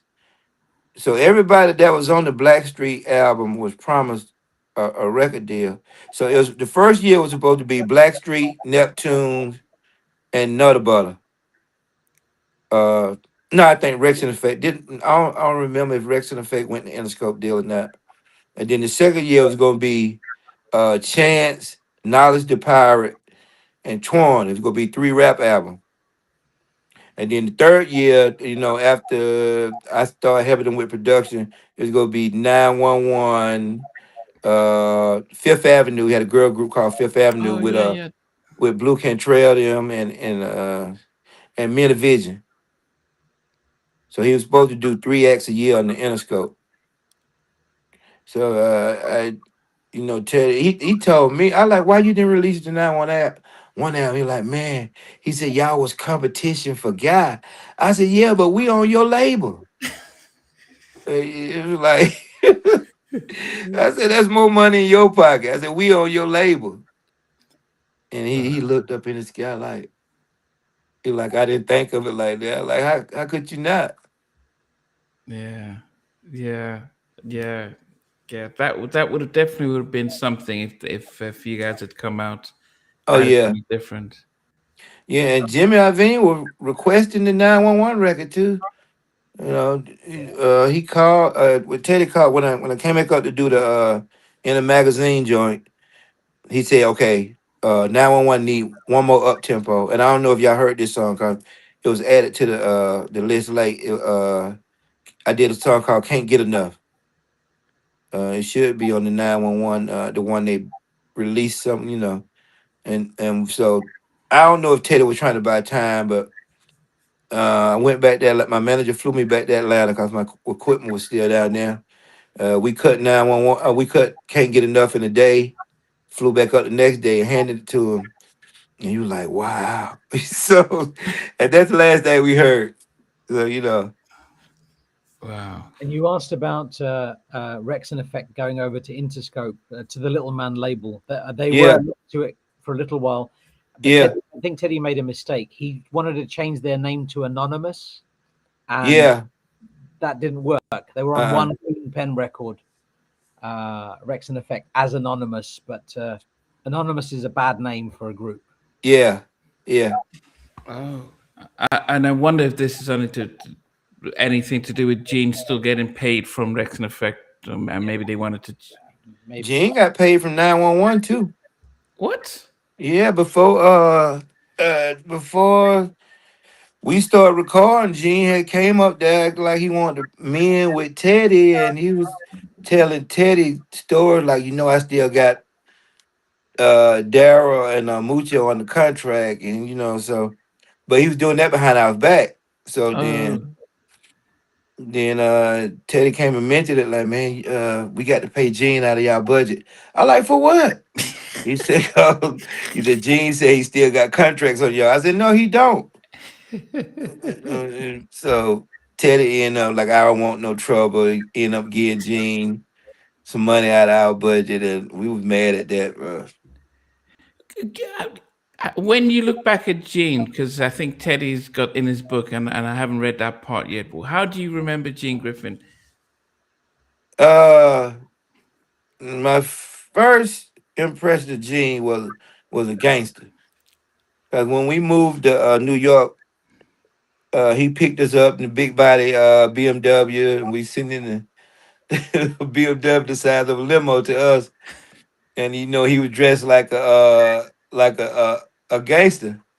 So he was talking to us, yeah, man, we gonna do this, and don't worry about that. I'm gonna put y'all up in the hotel for the night, and we end up staying in the hotel for about probably about 2 or 3 months, and so we heard all the stories about Gene, and so my first impression with him was kind of like a gangster, but once we got to know him, I'll be out there in a minute, Scotland. It's candy, you can't have none. Go to mommy, I'll be out there. Okay, I'm gonna bring it to you. Go outside for a minute. Oh, she gonna leave you. So my little bad baby. So yeah. So but once we got to know him, man, we pretty much realized it was, you know, kind of like the dirty manager is like that, but I mean, I was it, thinking it, if you look when you remember him now, just throughout everything you've experienced, do you I, don't- I how do you I don't remember him? regret nothing that happened with Gene Griffin either. I sit back and think about that too because it put me in a better position. You know, I could have sold the fellas out and stayed there and still got a lot of stuff and but nothing in my name, and kept making money and new cars and stuff like that. But I chose the other road, so I wouldn't change nothing. It was a lot of good times with Gene too. Yeah. Yeah. Wow. Well, Mucho, we appreciate you joining us, and really dropping some gems, and and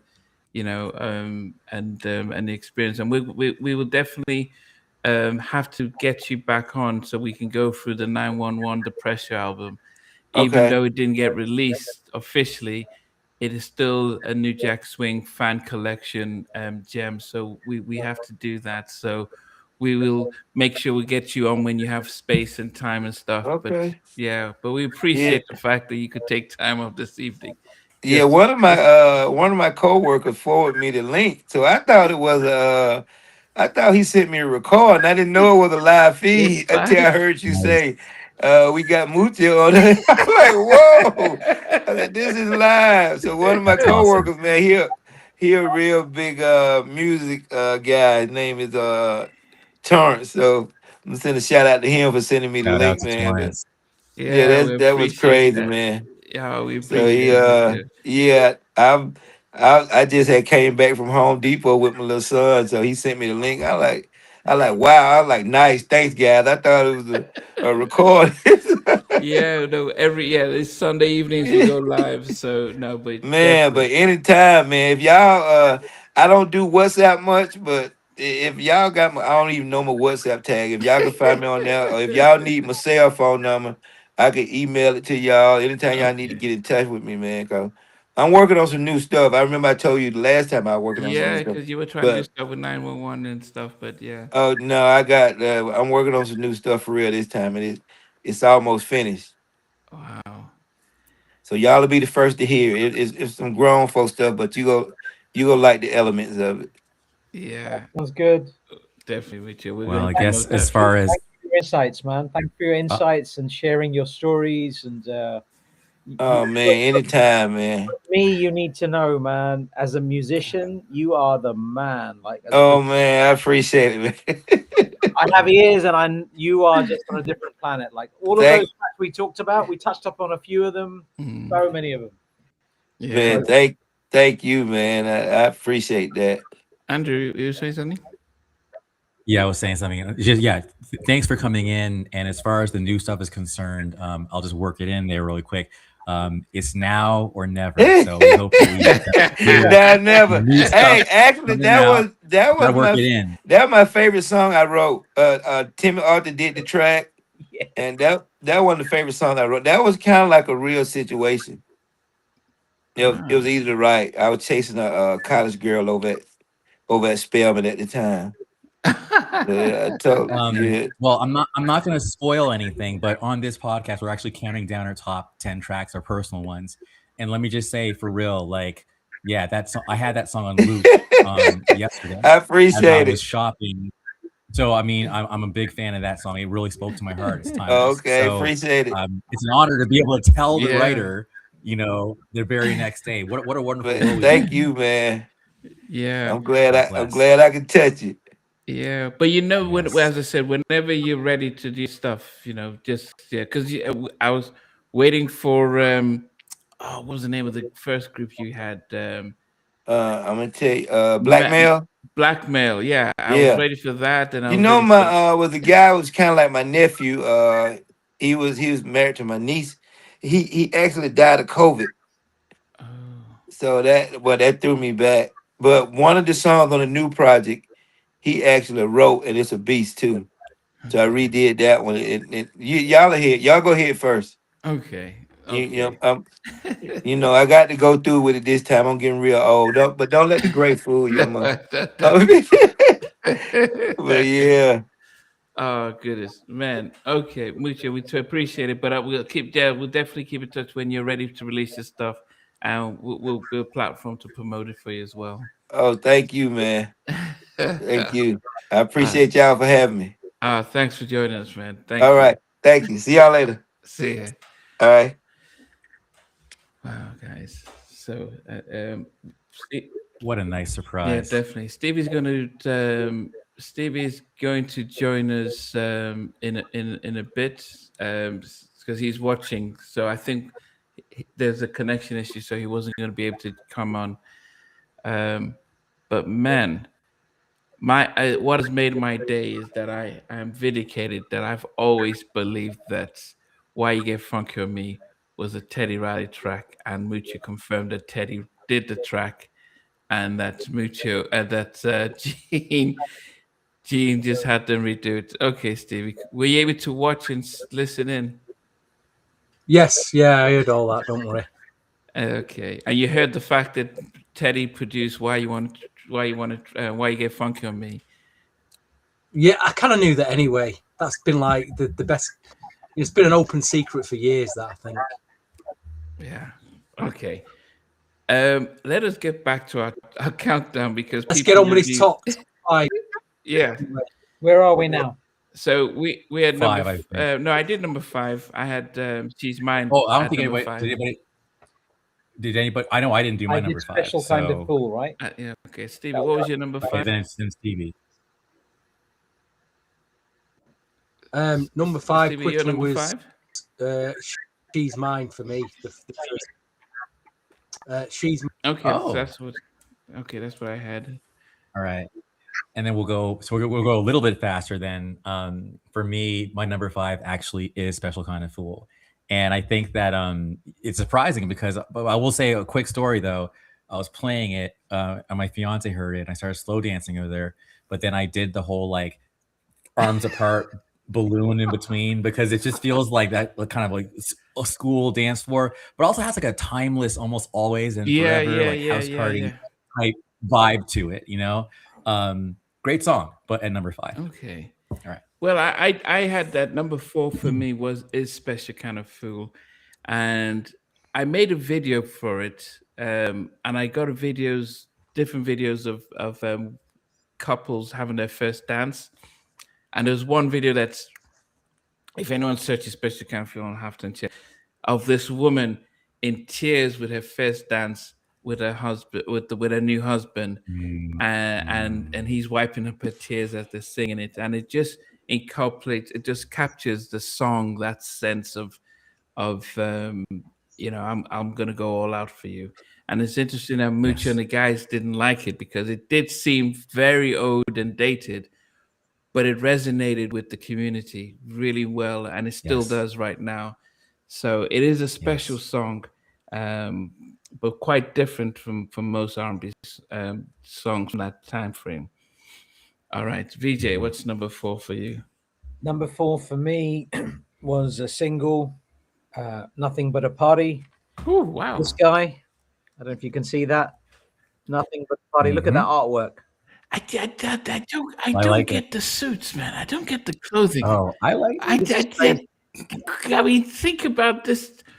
Jodeci came out around this time. Look what they're wearing. About a year later, Wow, okay. but like a year is a long time in the New Jack era. you don't want to look like fireman, do you? You know? Yeah, not looking like fireman, like the that styling. first Jodeci video. Yeah, the styling, I just didn't get it. But anyway. So I was going to say, it samples Lynn Collins, Think About It from 1972, remixed by Timmy Regisford. The interesting thing about that particular song is you've got background vocals from the lead vocalist of Highland Place Mobsters, which I think Stevie mentioned at the beginning, also in a group called Glasswork. And I just wanted to say it's a brilliant up-tempo. And I just wanted to say, Deezo, man. I wish this world really understood this boy's talent because his vocals on this, absolute killer. So good. Yeah, that's my number 4. Okay, Stevie, number 4. Nothing But a Party, number 4, yes. Yeah? I didn't quite catch it. Just didn't quite catch it. Yes. Nothing But a Party, number 4. Any of my top 5 could be number 1, to be quite honest. The position in this top 5, they're that good. It's classic. We're talking about classic material here. Incredible 12-inch mix as well. Dub mix. just everything about this is perfection. On another day, it could be number one. And you know, if someone's picked this at number one, I can't argue with you really. But it's a number. I've just put it at number 4. I don't know why. It's just there at number 4. Yeah. Mr. What's your number? And Andrew. My number 4, when I first heard it, I was like, this is Prince meets the Gap Band. And when I heard the beat, I was thinking that shoot up do boom boom boom shoot up do from If I Was Your Girlfriend. Man, that was not even intended, but It's a Man's Thing is number 4. It was completely different. I was like, this song is just, I wasn't expecting. It's a man. Wow. It's like, I gotta say though, I could totally see, like, I thought to myself, he's saying man a lot. And like, I think if the song had blown up, it could have turned into It's Raining Men. Like, you just hear it at gay clubs everywhere. It's a man. Anyway, but let me chill now. Let me chill. But also that it's my prerogative. I kept wanting to say that towards the end too, because it's like it's towards the end. And I actually thought to myself, maybe this song was made for Bobby, because this song is basically like, I'm a dog and that's what we do. So don't trip about this lipstick on my shorts or whatever he says. Like, it's a man's thing. That's what we do. It has the same like attitude, that unapologetic attitude that My Prerogative did. It was different. And again, Prince meets Charlie Wilson. It was, I was like, I like this one. So, and a single all the way. Like jingle all the way, single all the way. Yeah. But he just revealed that Teddy produced the track. Yes. And they had to rewrite it because he took the files. So that's a massive, that's a very funky, and so that's a Teddy track. So it wouldn't make sense that it does sound like My Prerogative and have that. Yes. But it was very funky. Yeah. Fascinating. So, that's amazing. Number 3 for me is oh goodness, I loved his vocals on this. The video was the video was great. Oh goodness, I love this song, and it could easily have been my number 1, but Whatever It Takes. To me, it's a very emotional song, seeing the way Dizzo delivers it, and then the talk box, and I'm sure that's Mucho doing that. I could have asked him, but he's doing the talk box. I'll do whatever it takes. Because I thought Mucho did a lot of the Mary J. My Love remix of the What's the 411 remix. Mucho did a lot of production alongside Teddy on that. So, but this was Whatever It Takes. I loved how Dizzo is almost becomes emotional when he's singing it. I can't even sing it to like Dizzo, but Whatever It Takes at number 3. My number 3 samples James Brown, Funky President, People It's Bad from 1974. There was a very pricey white label of this knocking about back in the day. It was really hard to get hold of. It was reissued in 2024. This particular copy was given to me by Stevie when I saw him after many, many years. And Stevie's a very kind and generous man. So he gave me this copy. It is incredible. It is Don't Make Me Fall in Love. And I just wanted to say it's a stunning slice of New Jack Swing. It should 100% have been a single. And I think it could have done with a full release. And it has all of the components, in my opinion, of a perfect New Jack Swing track. And for me, it's a Mucho and Timmy Arthur RT masterclass. Absolutely stunning. This could have been my number 1 on another day, easily. I love this song. Okay. What song was that? Don't Make Me Fall in Love. Don't Make Me Fall in Love. Okay. Stevie, what's number 3 for you? That reminds me, actually, I was in London yesterday and I had to attend a family party. And before I got to the event, I went in Notting Hill Video Music Exchange, and I did find one very obscure New Jack Swing record, which I already had, but I couldn't leave it because I know my friend VJ would definitely want it. So I've got it for next time I see him. It'll be in his hand. Anyway, let's get Whatever It Takes. fantastic. Again, another killer track, incredible 12-inch remix with a good mix on it. Again, it could have been number one. It's just a number. Where do you put Nothing But a Party and Whatever It Takes? It's impossible. So Whatever It Takes is in my top. What a great song. Great song as well. Yeah, definitely is. Andrew, number 3. Number 3 was a song I remember hearing on loop, actually. In Atlantic Canada, we had these things called Ghana nights. So the whole Ghanaian community would get with the university and play Ghanaian music, eat Ghanaian food. But then the DJ was actually mixing in some contemporary New Jack Swing, which was amazing. And one of these songs was this one. And it happened to be Nothing But a Party. Now, I will say that in hindsight, when I listened to this song, and he says, like, when you hear this New Jack beat, and this New Jack sounds unique, I was like, man, like in my head, I was like, they're really just trying to like grab and own this. Like, it's almost a little too blatant. It's like, just kind of product placement. Like, it's just a little, but now it's kind of like, you know what? The pie is big enough for everybody. And it's a great song. And it absolutely needs to be part of any New Jack Party playlist for sure. So at number 3, definitely top 3. That's an honor in my mind. It is absolutely Nothing But a Party, because the party ain't over. Definitely. Okay. Number 2 for me is, I would say that this is my favorite song from the album, but it's not going to be at number 1 because number 1 is probably one of my favorite all-time songs. So it's so strange. If sentimentally, number 1 is number 1, but this track is a song that I loved so much that I actually used it as my end credits of all my interviews until they went and got the copyright, and YouTube said, hey, no, this song has been owned by somebody else.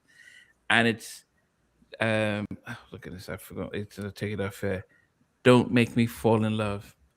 Okay. It is such just the Don't Make Me Fall in Love. It is, and then the chorus, the production, the way Diesel is singing it, the progression and everything.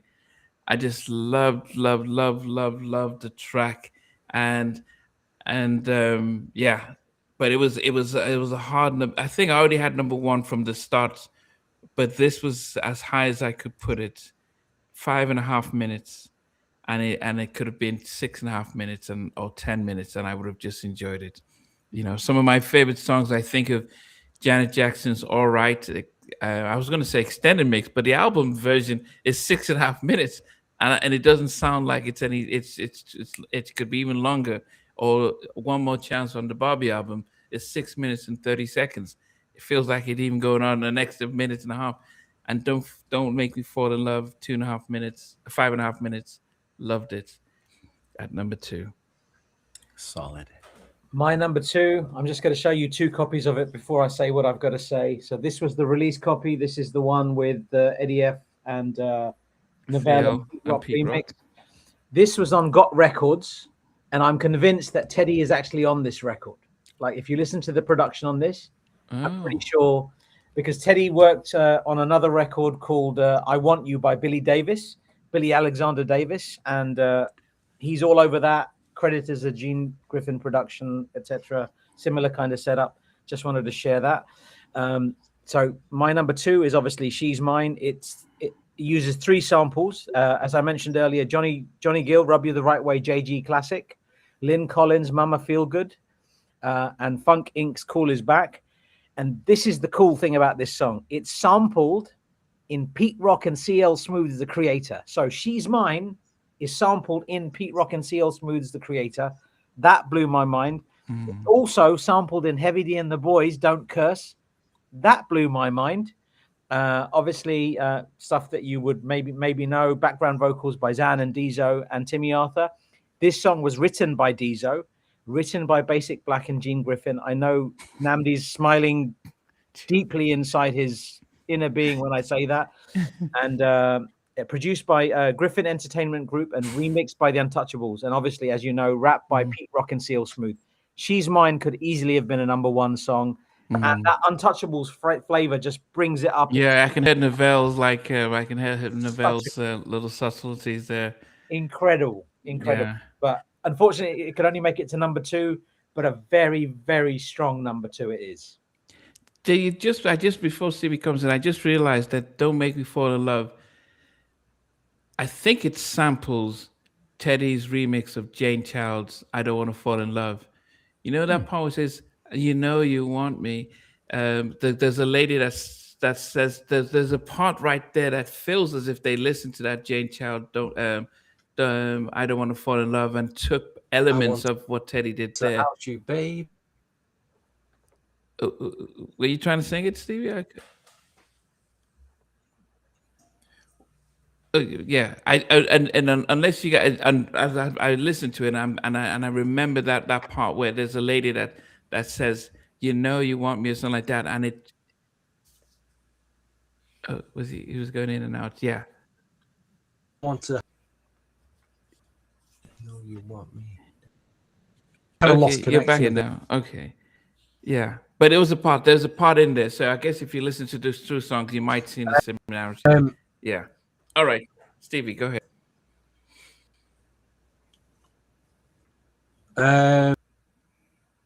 I think my #2. I think it is the best song on the album. In fact, I think it's the best. I just think the only issue, you just got to be in the right mood to listen to it. There was, I'd say, most soul collectors, if they compiled the top 50 that year, this would have easily been in the top 50, top 25, top 10. It's one of the deepest soul tracks of that era, of that time. It kills me, absolutely kills me. It should be my #1, but like you say, you really have to be in a mood. It's that deep, this song. Special Kind of Fool makes my #2. Nice. It kills me. It's a #1 record. It's a #2. I'm sorry. But what a record! Oh my god!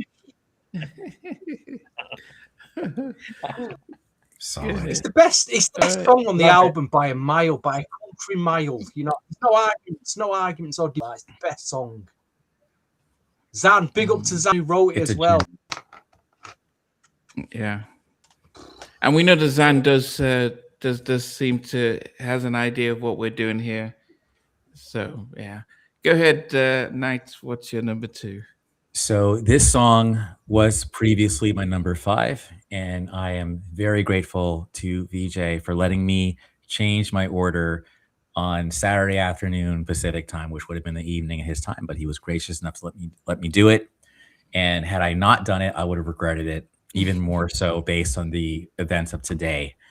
But that said, I'll never sing like these, and I won't even try. But the backgrounds to this song kind of go a little bit like something like, it's either now or never, baby. Give it a chance.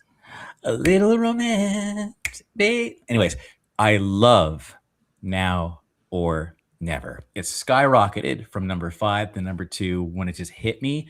And the way I would have changed the song was I would have had, like, towards the end, fade out the music and just have it be their vocals a cappella, like him singing, maybe a little echoey, a little reverb, and then just end the song that way, because otherwise it ends kind of on a boring note. But I think the message of the song, the music, the horns, it's very Guy, and it's just like, it just felt so like on that same level of like a Piece of My Love, or even a little bit of I like that, the same. Anyways, it's very New Jack. It's very New Jack balladry. So Now or Never is my #2. And I think just because Mucha now says that Teddy did a lot of tracks and they had to reproduce them, I wonder how much it would have been that could have been one of them, because it does sound like something that Teddy took forward, or something that, yeah. But anyway, All right, let me recount. So at number 10, Stupid, makes sense. Teddy produced it and then they redid it. I'm surprised he got the credit on that because Gene probably needed to, yeah. Now or Never, I had it at number 9 just because I just love the up tempos. Baby Can We Talk at number 8. I had Give Your Love to Me at 7. It's a Man Thing at number 6. She's Mine at number 5. Special Kind of Fool at number 4. Wherever It Takes at number 3. Don't Make Me Fall in Love at number 2. And number 1, as I said, I've had this song in my collection of, like, when I have a playlist, it's always in there. It's a song that I think is probably one of my favorite New Jack Swing songs. It is a song that I've remembered when I can still remember when I first heard it in 1991 or 90, and it still sounds as fresh. And Nothing But a Party is, to me, I don't know if there's a New Jack song that I prefer better than this. Wow. I don't know. Wow. I prefer it to what's the song that Big Bob did with Tammy? Here's something.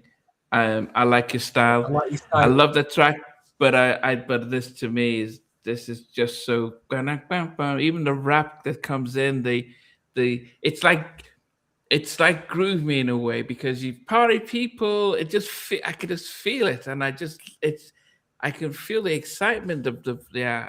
It is. I'm like, damn it. I wish they got their dues and really, if this was their first single and if everything piggybacked off of this, it would have been so much different. So Nothing But a Party, as I said, my favorite New Jack track out there at Wow. number 1. Wow, that's a bold sentence, man. It is. God, man. It is You're gonna get definitely is my right out favorite. there, aren't you? I like mean, it. I like this is the song that, as I said to me, that I've from the first time I've heard it, it still sounds exactly the same, and it's always on my party playlist. I've always got to put it there. Yeah, nice. My number 10, Stupid. Number 9, It's a Man Thing. Apparently, they're the 2 tracks that Teddy Riley were redone with Teddy, so that's very interesting. Number 8, Now or Never. Number 7, Give Your Love to Me. Number 6, Baby Can We Talk. Number 5, Special Kind of Fool. Number 4, Nothing But a Party. Number 3, Don't Make Me Fall in Love. Number 2, She's Mine. That leaves only one song. It's sampled in 3 songs. Bobby Bird's I Know You Got Soul in 1971. George Clinton's Atomic Dog from 1982. And the classic from 1989 from Digital Underground, Humpty Dance. This is obviously Whatever It Takes. I love this song. I wanted to show you this artwork here for this cassette. This is what Whatever It Takes cassette is. And there's an interesting bit of information on the back of this, which I haven't seen anywhere else. It says additional overdubs by the Characters for Characters Productions. That's on this song, Whatever It Takes. We know that the Characters were on the second album, but I didn't know they were involved on this album. So this is an actual credit for the Characters on that. And I also wanted to say, this is the perfect New Jack track with vocoder, production, catchy hook, insane vocals. There's no reason why this shouldn't have been a much, much bigger song. Whatever It Takes, it hits you from the word go. And yeah, it's brilliant. I love it. That's my number awesome. 1. Awesome track. Awesome. Yeah, it definitely is. Yeah. Wow. I'll do whatever it takes. Yeah. Mhm. Yes. Okay, Stevie. Right, I'll go with my honourable mentions. There wasn't any. There's only 10 tracks. So, number 10 was Stupid. Number 9 was It's a Man's Thing, which could have been, that's the sleeper track on this album, really, isn't it? It should be a lot higher. It's different as we've learned tonight from this podcast. That's kind of a different kind of track.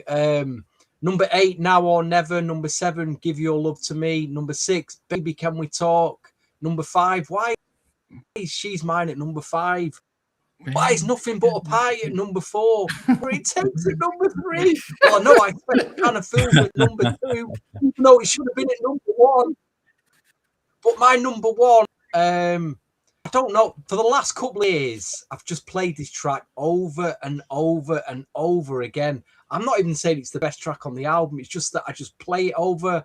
I love what Diesel does with his ad-libs towards the end of the track. And it's like he's talking to the girl, but he's singing to her.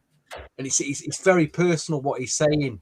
And it just drives me insane. And I thought, at first, I was going to put this at number 4. I was going to put Special Kind of Fool at number 1. And then I thought, this is the track I just play over and over again, probably because the singles I've heard millions of times before. But I've gone with Don't Make Me Fall in Love at number 1. I just love the track. Yeah. I just absolutely play it over and over and over again. So I let you know, you've coming, guys, but it's ended up at number 1. Yeah, I don't think it's left field. As I said, I had it at number 2, but then I might dig out another bit to be able to send you guys. Not that they did. I did some re-editing with a friend many years ago. I'm sure we did something with this track, something different. I'll have to dig it out though, if I can find it. Yeah, I mean, it has so many elements to it. Yeah, it had so many elements to it. It's that it's just such a yeah. It has so many elements to it. Anyway, Andrew. All right, I know we were going a little bit over, but we went over for a good reason. My number 10, Stupid. Number 9, Give Your Love to Me. Number 8, Baby Can We Talk. Number 7, She's Mine. Number 6, Don't Make Me Fall in Love. Number 5, Special Kind of Fool. Number 4, It's a Man Thing. Number 3, Nothing But a Party. Number 2, Now or Never. And yeah, I would agree with everything that VJ said about this song. It's been my favorite Basic Black song since 8th grade. 8th grade. And it's a perfect New Jack Swing song, whether it's vocoder, whether it's just the tempo, I'll give you everything you want, I think, and everything you don't, or something like that. Like it's just a drop of a dime. I mean, Diesel's vocals soar on this track. So whatever it takes is absolutely my number 1. And that's my story. I'm sticking to it. And I knew from the moment we talked about this album, I knew that was number 1 just from the jump. So it's there. That's it. That's all I got. Yeah. Wow. Yeah. It's Wow. yeah, definitely. It's a good video. You see them doing their dancing in like a beach, like a pool party and stuff.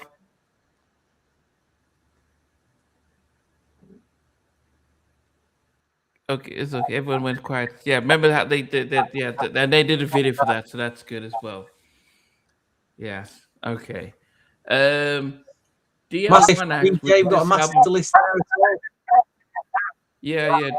But DL1 was asking, would this album have been different if it had more slow jams? I don't think so. I think yeah. I think these things are always down to marketing. How was it marketed? Yeah. Like, and we've even talked about the album artwork and some of the artwork on these singles. It's they could have done a lot with this. They'd done it in the right way, I think. Yeah. I mean, look at them. This is So yeah. no, and would Basic Black be on the Unk or YN spectrum? I think they're right in the middle. They're right in the middle, but you're so right, because I had Today on the Unk spectrum. That's why I wasn't really into them. But Basic Black, because their songs were so like up tempo, right? I felt like they were less funky, and because his voice was more Aaron and less Luther, right? Like I think Big Bub's voice has a bit more of a Luther texture to it, whereas why am I tripping? Diesel's voice has more of an Aaron vibe. I just felt like, I mean, they're moving towards Unk, but it's like they're not full on Unk. So I can't believe you remember that, dude. Sorry, that killed me. They're right in the middle. They're right in the middle. All right. Okay, VJ. Okay, I'll go through the final list, but just before I do that, I just wanted to say, it would be remiss of us not to share this logo for this particular podcast. You see that? That's the Sound of New York logo. That is the one. That was Gene Griffin's label, and he had a lot of acts come through that label. That was the one. Shout outs to Brandon, Mandeep, Kev the Chef, everybody else that sent in lists for this. So the final list was number 10, Stupid. Number 9, Give Your Love to Me. Number 8, It's a Man Thing.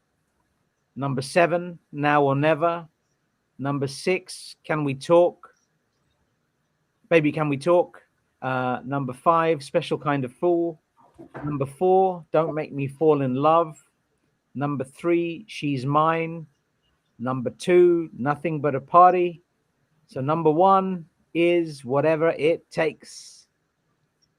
Wow. Me and Andrew, what's up? You win the podcast. You won the podcast. We won the podcast today, yeah. Okay. So we've 2.5 hours. So we went over, but we have to thank. Unfortunately, Idris had tried to get on, but I think he was having technical issues trying to log in. We're fortunate Mucho did not realize this was a live stream, and he was just watching, and he came on and dropped some massive gems for anyone tuning in about what songs Teddy did on the Basic Black album, and actually some other stuff he did. And so it's worth rewatching just to hear what Mucho had to say. We appreciate everyone. In 2 weeks' time, we're going to review Teddy's book. By that time, all 4 of us would have finished reading it. I know right now VJ is the only one who's finished reading it. So we will go into that book. And the fact that Teddy has just had to issue a 2.5-minute apology to Keith Sweat is an interesting dynamic. And I'm just seeing people commenting on the apology. And Teddy did want everyone to see it, and because I think it has ruffled some feathers. So there's a lot in the book that we're going to unpick. Hopefully that doesn't ruffle too many feathers, but it will be as we won't spoil stuff, but we also try and be as fair and objective as possible. So that will be in 2 weeks' time. And then at the end of the month, the book, folks. Get the book the next 2 weeks and get reading it, and then join us on the podcast review. And then yes, we're going to end the month off with New Jack City soundtrack, which in the midst of everything that we're doing, Teddy talks about it in his book, the whole New Jack City soundtrack, probably one of the best out there historically. But it has been great. I appreciate everyone for joining in. Sorry that we kept you longer than normal, and we'll definitely catch you in a few weeks' time. So we bid you farewell, everyone. Thanks, guys. Cheers.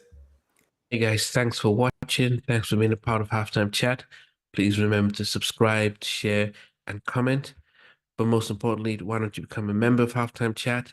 We've got amazing videos, amazing perks, and being able to support the channel. But anyway, thanks for watching. Take care. I never participated in that kind of. Somewhere in between. For even loving us, on which I didn't miss you. What was it like growing up? She's still making an impact on 4 houses down. I have a couple of pieces. I didn't get this one and that one. That works for me, but just for me, No. Okay. They don't understand what Jonas' boys and men all Play it. These guys, they all work together. I mean, I love all different